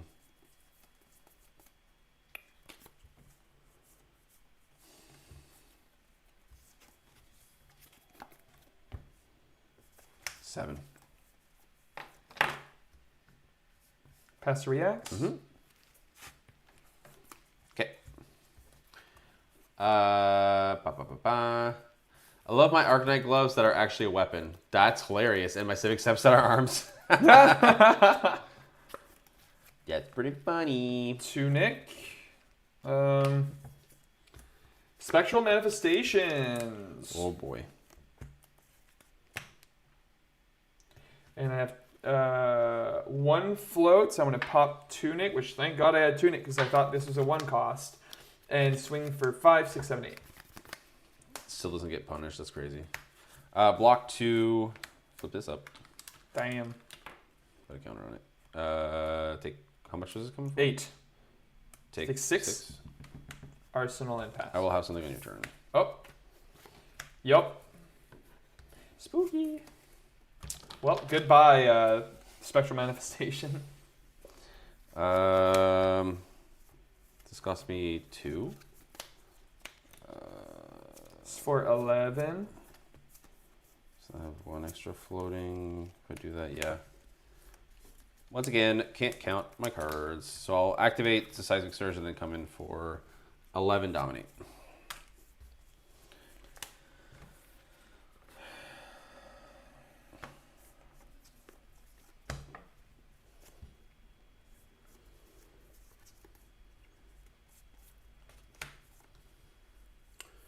No defense value would be this, I assume. What's that? The crush No effect defense? is destroy something that has no defense value. Yeah, that's my only thing that doesn't have a defense value. That one. Why can't you destroy Gravy's thing? Because it has no defense value. Robert, can I not destroy this? No, because it's an equipment. His compass is an equipment. Ah. It's an offhand. Oh, you're right. That makes sense. That makes sense. So...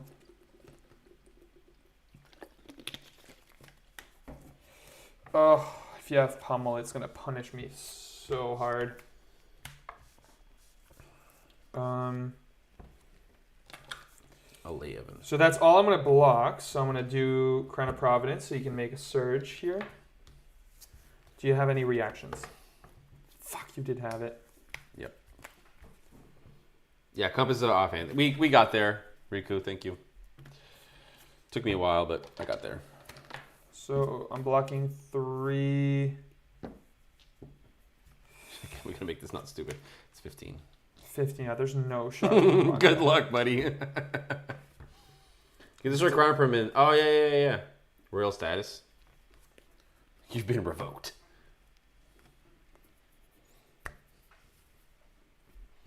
I wish I was doing this when you had an actual board, but sometimes just kind of go for it, you know. Yeah, taking so much is so brutal. But my turn's gonna be Correct. fine. Yeah, I'll take 12.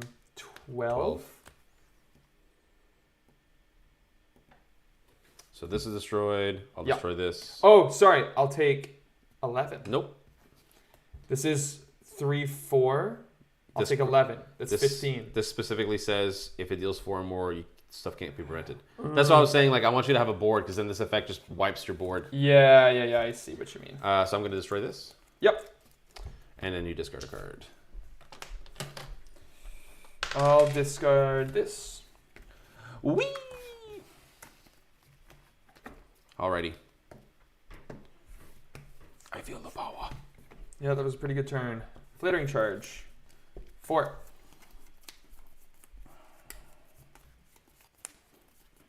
Block 4. Ugh. I'll give it go again. Yep. And then I'll do 7.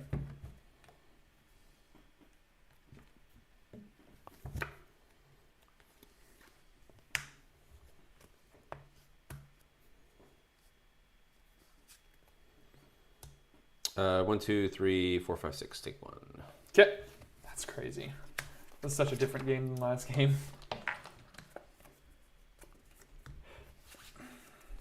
So Seismic's pop. I'll just throw a 9. Crushes your stuff doesn't have go again, but I don't think that's relevant.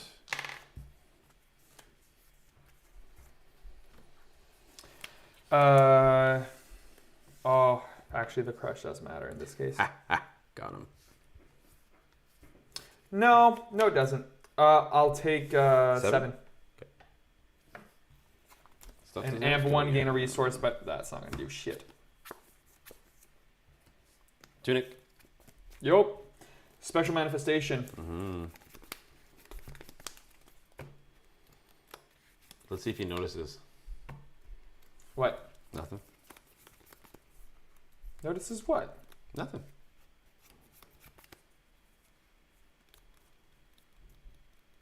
Oh, that it costs 2? No. Just continue your turn. It's fine. Okay. And then I'm going to attack. How?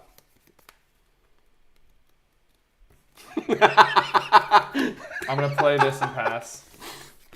There you go. I was like, I don't think. Hopefully, he doesn't think this is gonna happen. Yup. The way it works, right? I'm dumb. 5 go again. Oh my god, I'm so cooked. No blocks, any reacts. That's the name of the channel. Block 4, opt. I'm actually gonna keep that on top. Titan's Fist for 4.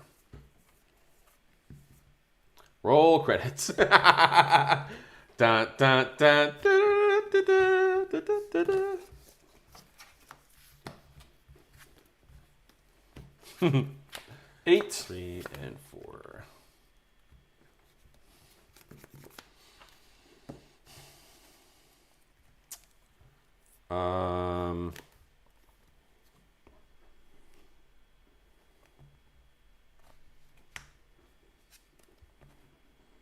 Block 5 to 3. No, I'm pummeling you. It's for 11.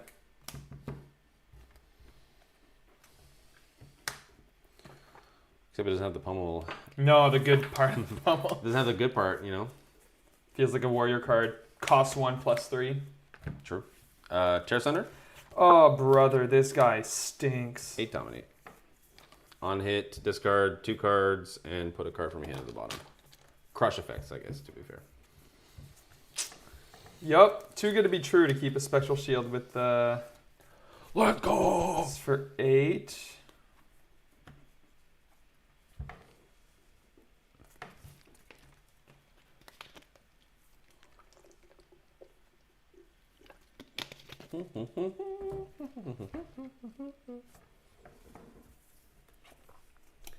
Is that your deck? No. It's just sideboard? Sideboard. Oh, okay. Fair enough. It just looked like it was exactly 4 cards that had fallen over, so I wasn't sure if it's like you had drawn up or something. Fuck, if this... I should have sunk this card knowing that I was going to try to protect the queen here. It's a 2 block. Protect. If it was a 3 block, I could block this just fine. Even with dominate? Yup. Crazy. So this is... What if I have a pummel, though? No.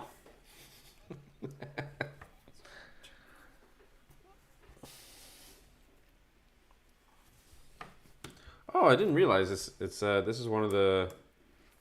What's APS? Oh, Platies. Armor deck Platies.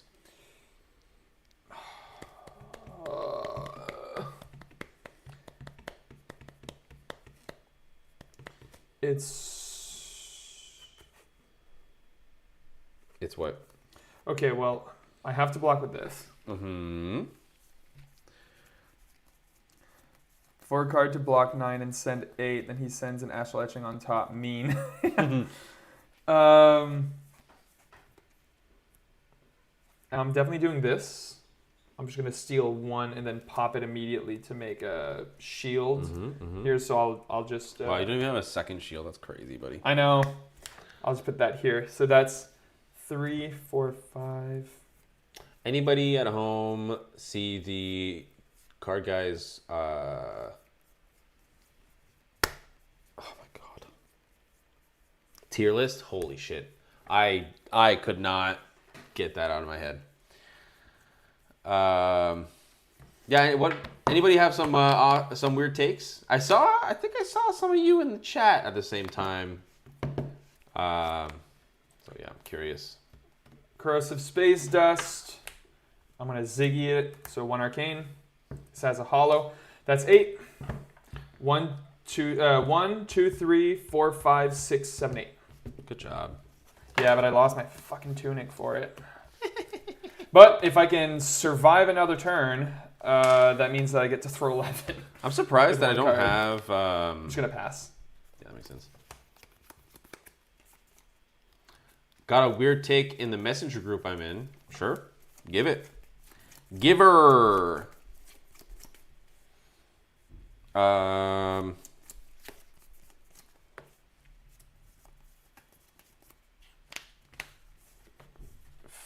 go again. A person said that Ripple Away should be banned. interest as a Vincent main. Or not main, but as a Vincent player, I don't hate it. I'd be okay with that. I think Ripple Away should. Okay. For one, I agree. I don't remember what podcast it was. I think it was the Rentaways. I agree that I think hand traps are bad for the game. Yeah, I agree. In my opinion. I don't like them. I think it creates these weird, lack of strategy in a way. I think there should be more downsides. Like, if they were instants, I think that'd be cooler. I think Ripple Away should have said the next time and not the entire turn. Because the fact that I have 4 Malefics on board and you just discard it and then it just ends my turn is bullshit. In my opinion. 1, 2, 3, 4, 5. I'm gonna regret this so fucking bad. So block of 5? Yep. That's coming in for 4. It's not that bad. I don't know why I did that. The immediate self-doubt is hilarious. Dude, this deck is fucking stupid. I don't know why I play this card. It's supposed to replace... It's this. Supposed to replace I have, this deck is supposed to be good defensively, and I had 4 blocks in hand. I disagree. For the last 2... I actually don't think that deck is good defensively at all. I think that's a misnomer from Enigma. Right. I don't think that deck is defensive at all. Because I had the same thing where I was playing it, and so many times I was like, I can't block. Yeah. So I actually don't think that this deck is defensive at all. At least based on our expectations. Yeah, but it's there for that, and it's not all cards. It's only actions, effects, just a few current meta heroes. So it's just like, yeah, but the problem is that it affects current meta heroes significantly. It's not just like a fun little sideboard. It's like Slay is a very strong effect, but is unplayable because it's a red instant. Ripple Away you can play as a blue block 3 in every single deck, and then happen to destroy your opponent if you draw it. So it's like, where's the strat there? Yeah. Yeah, I'm just gonna take 3. There you go. I should have just taken all of it. TBH. I lost a point of Arcane, which is pretty bad. And I'm just gonna Restless and swing for 5. Heal 1. Card's so good.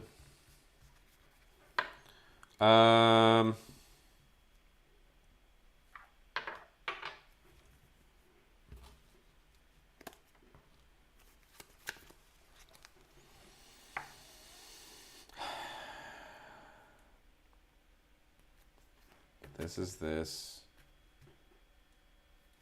And then Das ist das and dies ist das. Whoa. Didn't know you were German.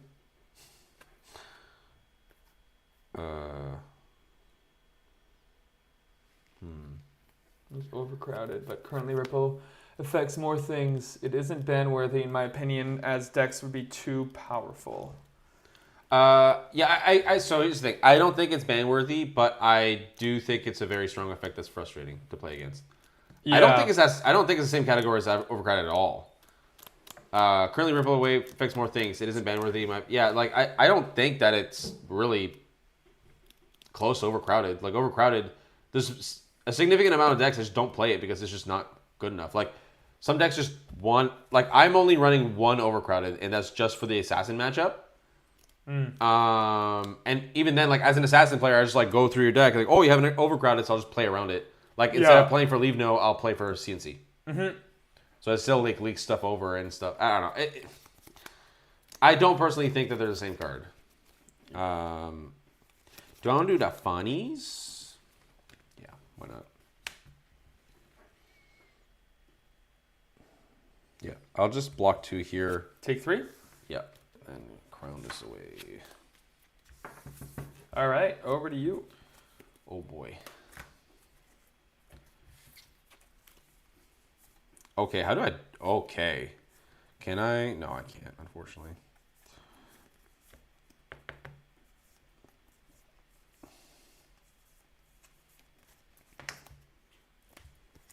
Rouse, pitching a rouse. Showing you 14. Yep. 7, go again. No blocks, and reacts. Nope. I want to take 5. Ripple Away and Overcrowd are both utility blues that block or help you evade powerful plays. Sure, and from a general sense, yes. I agree that they can be that way. But I think the power level and what they do in a game, especially against the heroes that they're good against, I think they're pretty different. Like, Overcrowded is like, there is strategy in attacking and or blocking with Overcrowded, while Ripple Away is like, you can't arsenal it, you can't IP. It's just like, you draw it and then it happens. But Overcrowded, like, there's still, in my opinion, some strategy to doing it. There's times where, like, I had Overcrowded in my hand, and it's good in grave, and my opponent doesn't do anything, so I just attack with it just to get into grave, right? There's stuff like that where, like, there's still some strategy. What I miss in the Enigma is her block math. Kind of wish Zyggy Yellow Auras cost cheaper to deploy. Well, Yeah, the thing is, I mean, it's fair. Ziggy's yellow auras are for the Aphroditeus plan. Yeah. You pay 1 and then you pay the 2 to do the flick. But we're not playing... Did you take the damage, sorry? I did, yeah. We're not playing the deck that LSS intended. We're playing with Refractor right now. So it feels bad now, but I think it's going to feel better once we have the proper cards. Let's see how much you like your hand. Coming in for 10. Not at all. Pass reacts. Yeah. 7. Take 3. Yep. That's not bad. 5 card, 17. Yup. Not too shabby. And I'm just gonna play the same game. 2 card 7. That's not too bad. This is where Refractor feels like when you're behind with Refractor. You lose a lot of agency in the deck. Last game felt a lot more interesting than this one. Activate plating. Make 2 seismics. And then... Oof. Don't want to guarantee the dominate, actually. No, that's fine. 9.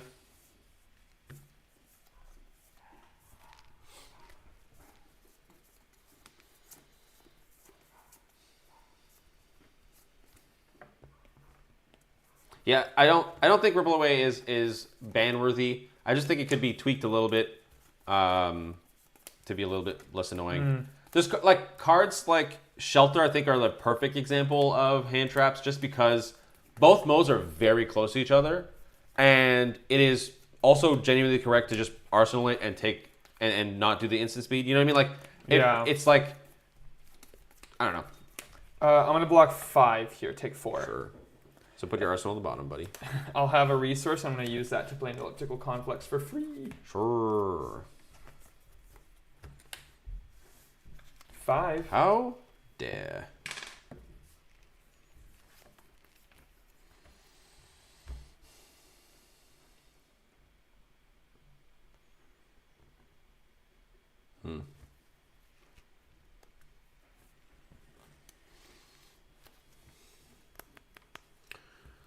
Control 6 plus 4. 3 more gets 2. So this would block 2. Yeah, a Seismic Surge here. Eruption. This blocks 2. 3 for 5. Okay, and I'll use my 1 floating to play a second one of these. Sure. Gonna be double embodiment of lightning. Let's freaking go. Crazy. Next thing gets dominate.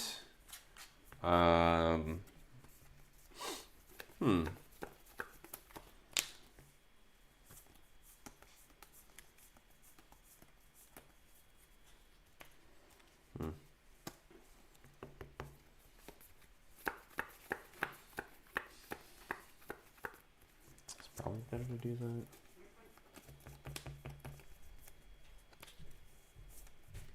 that. Yeah, 9 dominate. That feels so bad. Oh wow, yeah, these cards are hand traps. Wait, what?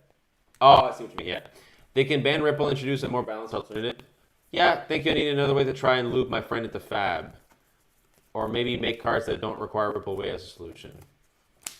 Yeah, but I mean, the Ripple Away is not fixing a problem, in my opinion. Like, the concept of making it instant, like a token, is not bad. You know, it's not a problem that we need to fix. So, Electra, what do you mean by thank you? I need another way to try and loop my friends into Fab. What do you mean by that? What do you mean? I'm blocking 1, 2 because neither of us have any auras. 3, 4, 5, 6. I'll take 3. Oh, are you talking about like hand traps as in the term hand traps for Yu-Gi-Oh players? Because to be fair, a lot of Yu-Gi-Oh players also don't like hand traps, but that's neither here or there. I think they're good in Yu-Gi-Oh personally, but anyway. I'm going to play face up here. If they control no other illusionist aura. Thank God. Thank Christ. Make 3 of those. And 8.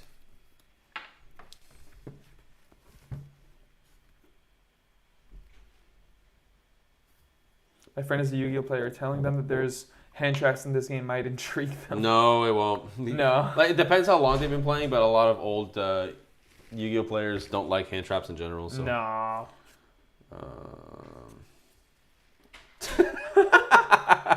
David just poking in there like a creep. I'll block. Might as well block 8. Fuck it. I'll flip this up to give it +1. Okay.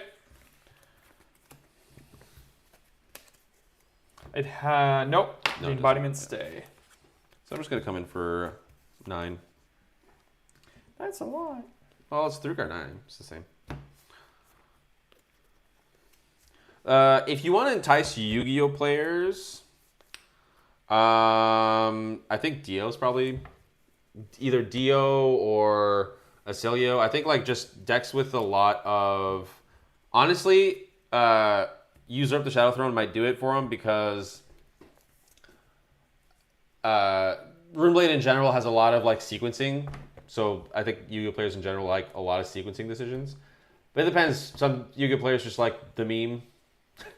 Some Yu-Gi-Oh players like complexity for complexity's sake, you know what I mean? Like some superiority complex. I tried to explain what the Living Legend system was to my friend who plays Yu-Gi-Oh! Infamously, a game that does not rotate, and they found it very weird. I think Yu-Gi-Oh needs rotation like Yeah, real bad. they don't do it very well. 1, 2, 3, 4, 5, 6, 7, 8, 9. Cool. Is that your entire hand? Yeah, this deck blocks like shit, dude. I told you. I think the concept of passing. Save the Queen in that deck is really bad. Yeah, it is. But it's I didn't even have the option. It's like I have to block because I'm almost dead, and I can't block because I'm almost dead. Yeah. So like, but like, it's one of those things where like I feel like this. Like these are good conceptually, but it is not Enigma. You can't just like have a spectral shield with a bunch of counters, in my opinion. With Tunic, it's a 2-card play, right? It's a 2-card 9. Activate Seismic Surge, and then Macho. 8 Dominate. That's pretty good. 8.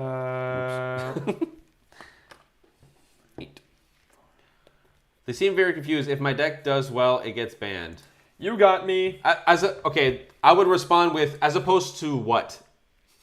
Every single TCG works that way. Yeah. Especially in Yu-Gi-Oh! Like, ask them about Malice or K9 or Snake Dragatail. Eyes. What? Snake Eyes. It's way Snake back Eyes. in the day. Like, literally every single TCG is like, oh, this deck is too good, so we're going to ban it. That's literally how it works. So you're just dead? I'm dead. Yeah, I can block 5. Take 3. Yeah. Oh, Xaxes. Unless, actually, you know what? Sorry. Let's see. Maybe I'll go Yeah, this, play that out, bottom this. If it's an aura, I can survive. Nope. It's what I've been looking for all fucking game. Yeah. I didn't get good draws. I don't think I played that as well either. I think I kind of ran, not necessarily hot, but I think I drew like what I needed every single turn. Yeah. Like, so. I gambled real bad. I think I keep the Astral Etchings because they block 3. Yep, that makes sense. Or I keep Astral Etching. I replace the Spectral Manifestations with Ripple Away because it's a blue block 3. Yep. I got red screwed a lot, and I think if this was a 2-block, I could have preserved my big shield. So I think your game plan to me is just dig for Gauntlet Flash and just keep doing the Gauntlet Flash. Yeah, I didn't do it either games. Yeah. Lightning Greaves was unpopped both games. I like the thing with Ziggy. I think this is for go again. This is a Snapdragon. No, Scalers. I didn't even have a single opportunity to do that. I know. In either games. That's what I was thinking. I was like, I'm not going to do the giant 4-chain wide Gauntlet Flash. That life total is crazy though. Yeah. That's crazy. Yup. No, this game was it's definitely a lot worse. This might lead into not really. What time is it? It's almost 10, I think. 9:30? Oh, yeah, it's literally 9:50. Oh my god. All right, perfect time. But I was going to say, talk about the ban and rotation and stuff. I'm very curious what's going to happen to Riftbound after the first rotation. I feel like a lot of TCGs that are newer lose a significant portion of their player base after first rotation. I think that's what happened to Lorcana.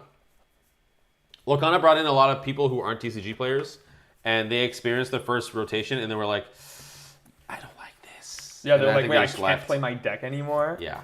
At least with the Living Legend system, there's a clear upward trend where this deck is going to go sometime soon. You have the chance to... Yeah, it's not time-based. It's result-based, which can fluctuate. It's also...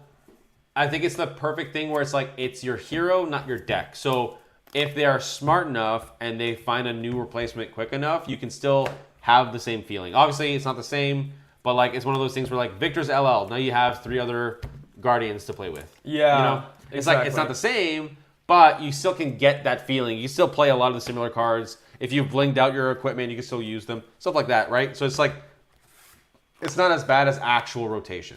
I think that the only one that really caught people off guard, almost to the extent of surprise, this is not legal anymore, was Dromai winning Pro Tour. That got her to LL. She won 200 points out of that. It was back when the point distribution was Huge. crazy. She went from 700. So we were she's got probably the rest of the year left to Really? She's got 3 weeks left. Huh. Because she went from 700 to 991 or something like that in one event. I think it was just that. In that format, it was she wasn't the top deck. It was very clearly a grindy, it felt very much like Warrior versus Guardian meta. And then Dromai was I'm just going to sneak in here and win. It was Brute, Warrior, Guardian. It was the heavy hitters. It was heavy hitters, yeah. Yeah.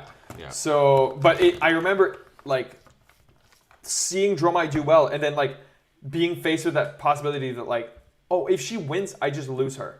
I thought I had so much more time left with her. You know what's interesting? I actually am thinking if she survived to MST, I don't think she LLs. No, because Zen would eat her alive. Yeah, she survives. I think the year for sure. Yeah, because the PQ season and stuff like that always makes it. She's at 700 at that point. That was way back when. Actually, true. PQs and stuff gave fuck all points, and you got big chunks of points. That's why Phi was at also 700 for the longest time because he randomly won Worlds. Yeah, that was the funniest thing of all time. Yeah, he just randomly won Worlds and won a shitload of points. Let me go back to so we can Read chat. University to Dromai. Look, won Worlds and is still here years later because he never won another big event. And yeah, he won Worlds, but he had no points. That's the thing. Yeah, it's the first big bump. I think I sent them on a spiral. I mentioned hand traps, and now I gotta learn about Droll and Lockbird. That bird he fucking hates. I love Droll and Lockbird. I don't like it because it shuts down decks, but it shuts down decks that I don't like playing against, so I'm okay with it. Okay, so as a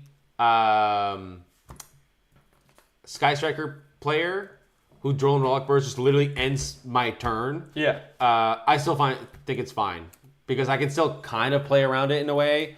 Cross out Designator.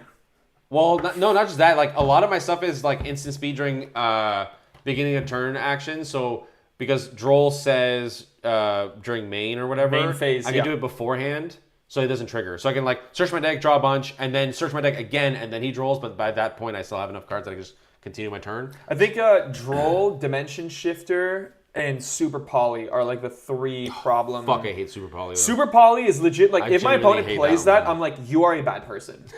I saw Grayson playing 3 of those in his deck, and I was like, Classic. you suck. Take these out. He was like, no, it's great. He was like, it plays into the deck naturally. I don't have to play, because if you play Super Poly, you have to play the 2 fusion monsters that are like 2 of the same type, 2 of different types, or something like that. Yeah. His deck, he plays like Clown Crew, just has Fair enough. the Super Poly card. I still fucking hate it. I'm like popping off, and then my opponent's like, Super Poly, you're High King Caesar, and you're blah, blah, blah. And I'm like, okay, I just played 10 minutes of Solitaire, and then it amounts to literally nothing. I hate that there's no interaction with it. Like, I wish the wording was like you can destroy your own creatures and get away with it, but you can't. It's Nope. Stupid. You almost instantly play Betsy. Yeah, that's true. I would say Aurora kind of too, right? With the Armory deck being legal for like 2 months. Yeah, the Aurora deck is so funny because it's like literally the opposite, where she didn't win like anything except for PQ and RTN season. Yeah. So yeah. But that's when they changed it so that most of the points were given to PQ and RTN seasons. So she got a shitload of points that way. So yes, but the thing with Aurora is that she won everything. So it's like they increased the points for local events, but then she also won everything because she was the skill required by a player to play her correctly was much lower than the skill required for her opponent to win. Right, yeah. So she was a very strong, consistent aggro deck that was hard to beat if you weren't good. And most locals are not good, so that's why she won a lot of events. Yeah, for sure. But also they printed the card with an errata, which is hilarious. Conversely, Dromite Defy won Worlds, yep. I'm going to head to bed, y'all. Rico, we're literally ending stream. We waited for you to go to bed just to end stream, so we'll come over and tuck you into bed. He had 400 right, and right now he should be a deck in CC. A good deck in CC. I was talking about Fi, yeah. Fi, I think is pretty up there. That's good, yep. I think Good Ninja in general is good. I'm curious how Ninja's going to feel into Warrior meta. But yeah. I'm kind of pragmatic with Ziggy's Wards. I think the Lightning card pool offers decent value where we can just send Refractor Aura Swing at the end. KO was the same stint with him winning local events, go to LL without showing up to tier 3. The thing is, I think KO still like top 8'd a decent amount. Yeah, tell me about it. KO is like one of those things where like at higher level events, it wasn't weird to see him top 8, but it wasn't like a constant thing, to be fair. Arxis, I don't know if you were in the audience when I day 2'd the Calling Montreal, but I was playing Prism, and I day 2'd with a X2 record. And the next day, I'm looking at the pool of heroes that made day 2, and I'm like, 40% I want to dodge. But 60% I'm not only favored, but I'm happy to see. It was like Verdance, Mario, Fies, and I'm like, yes, give me all those. They're such easy matchups. All I'm trying to dodge is Vincent, KO, Rhinar. That's it. That's the only thing that day 2'd that I was trying to dodge, but there were a lot of them. A lot of KOs especially. My day 2 was KO, Bolton, which also bad matchup. KO, Fi. So that's it, yeah. I actually won. I played 2 or 3 Boltons in the Calling, and I played 2. 1 in the side of, so 3 games in total, but 2 in the Calling itself, and I won both games. I was surprised. Like they were really tough games, but I actually ended up winning one of the worst matchups for Prism. Yeah, the KOs, I lost every single one of them. The first person that I played against was Noah Bagelman on KO, which I knew the name. This is on day 2. I knew he was a good Flesh and Blood player, so I asked the locals, I'm like, oh, what deck is he on? And they're like, KO. He made KO. Yeah. He invented the deck. Yeah. And then I played one of the guys that ended up getting super close to top 8 as well, or if not top 8, he did top 8. The KO that top 8 at the event, and then Yuki. Nice. That's just, never easy. As a Prism player, I felt insulted. Liam said at Montreal, I beat a KO taking 4 damage. Is that as Prism? Because that'd be insanely No, impressive. he was playing Victor. Oh, yeah. Yeah. Victor matchup was KO's fun for Victor. I did see something. Oh, yeah. So, Arxis. Dude, I've been saying this since Ziggy came out. I think the correct Zyggy deck list is Iris. Yeah. Especially now that Victor's gone and you can't just get bravadoed, Clash of Bravado and lose. Like, I think Iris is very good. Yeah, you lose to aggro with Iris. But I think you just lose to aggro anyway. Maybe. Like, what's different from Refractor? Well, you play a mini Aurora package. That's how you play Miraging Metamorph, Phantasmaclasm, and all the 0-4 Gone in a Flash. Like, you chip them down. Yeah, but you do that with the Iris anyway. Like, Iris will have all the zero-cost fragment stuff. So you can go, like, pitch up, like, you play Aura, pitch a blue 4, go again to 5. And then you put a D-React in Arsenal. I guess. And, like, in that build, because I feel like Zyggy doesn't block very well, you don't care about losing your auras. Right. You get value from the ward. So all of those auras are coming in for 4 physical and then 1 ward. And every turn they stay around, it's like 4 extra value every turn cycle. Yeah, but it's a 2-card 5 for most aggro matchups, which is just not great. But it's not a value deck, though. I guess. So it's a 2-card 5, but it's a 3-card 10. If you manage to keep it around. No. So you forego again with ward 1, and it usually has an on, enter, or leave trigger, and then you also come in for 5, or like one of the 0-for-5s. Right, I see. That like fragments, put a thing on top, or on hit draw. Like that card, nuts. Yeah. Or yeah, even yeah. like, and you can play a lot more of the, like there's a 0-for-5 that fragments makes a flow. Like that card's really good too. Yeah. Like I think they're decent, honestly, but It could be. It could just require some more testing, honestly.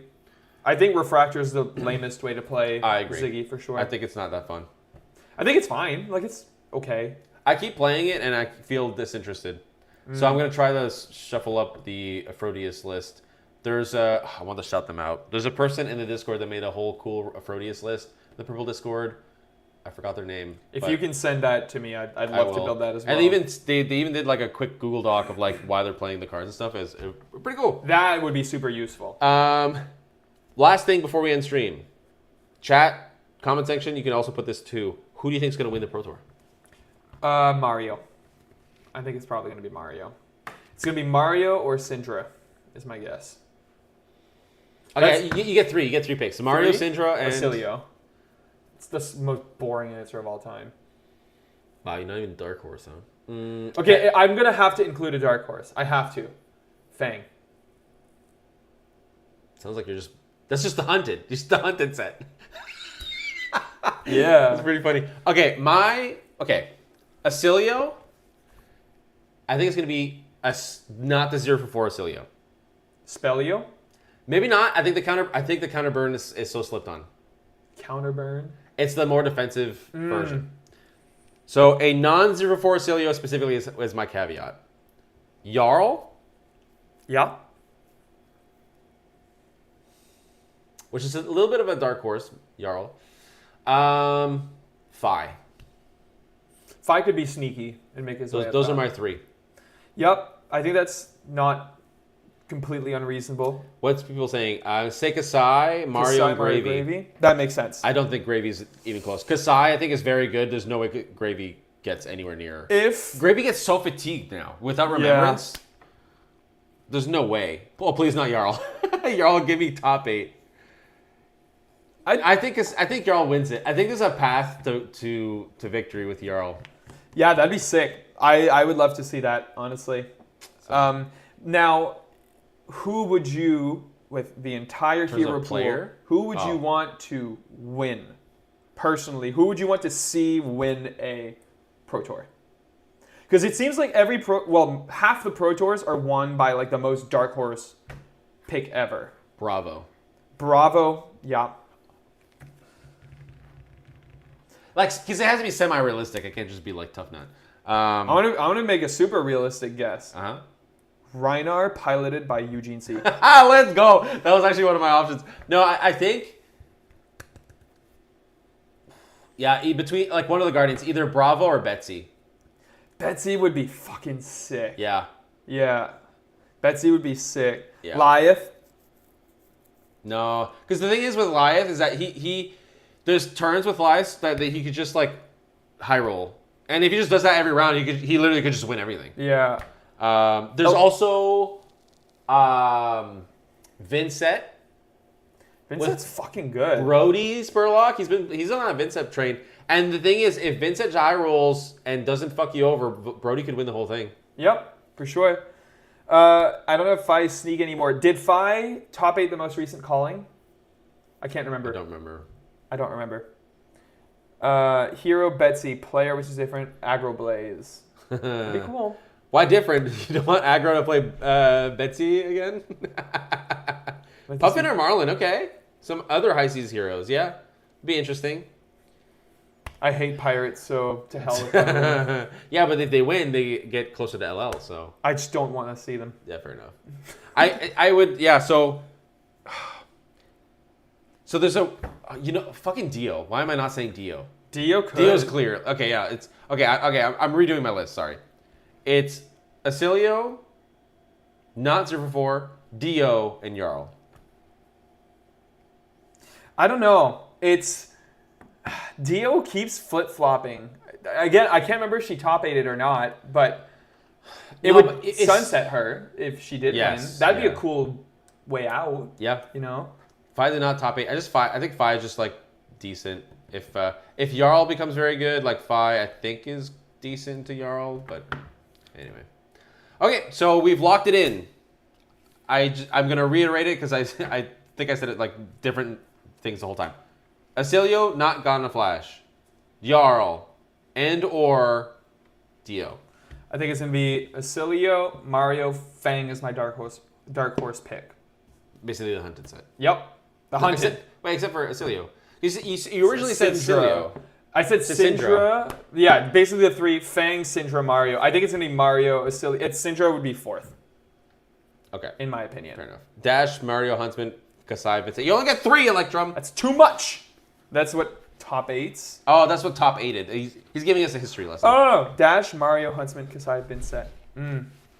I hope Vincent wins. I changed my answer. I want Vincent to win. I think that'd be sick as hell. All right, so thanks everyone for watching. We'll see y'all tomorrow in the chat of the keynote. Not under this account. I'm Crazy Legs in chat, so if you see Crazy Legs, that's me. I'll be in there. And look out for the channel because we're actually going to have some stuff that's not live next week. So see you not live. Yeah, see you 2 weeks from now, technically. But thanks for watching. Bye. Bye. Oh, God. I have to reach over so far. Don't make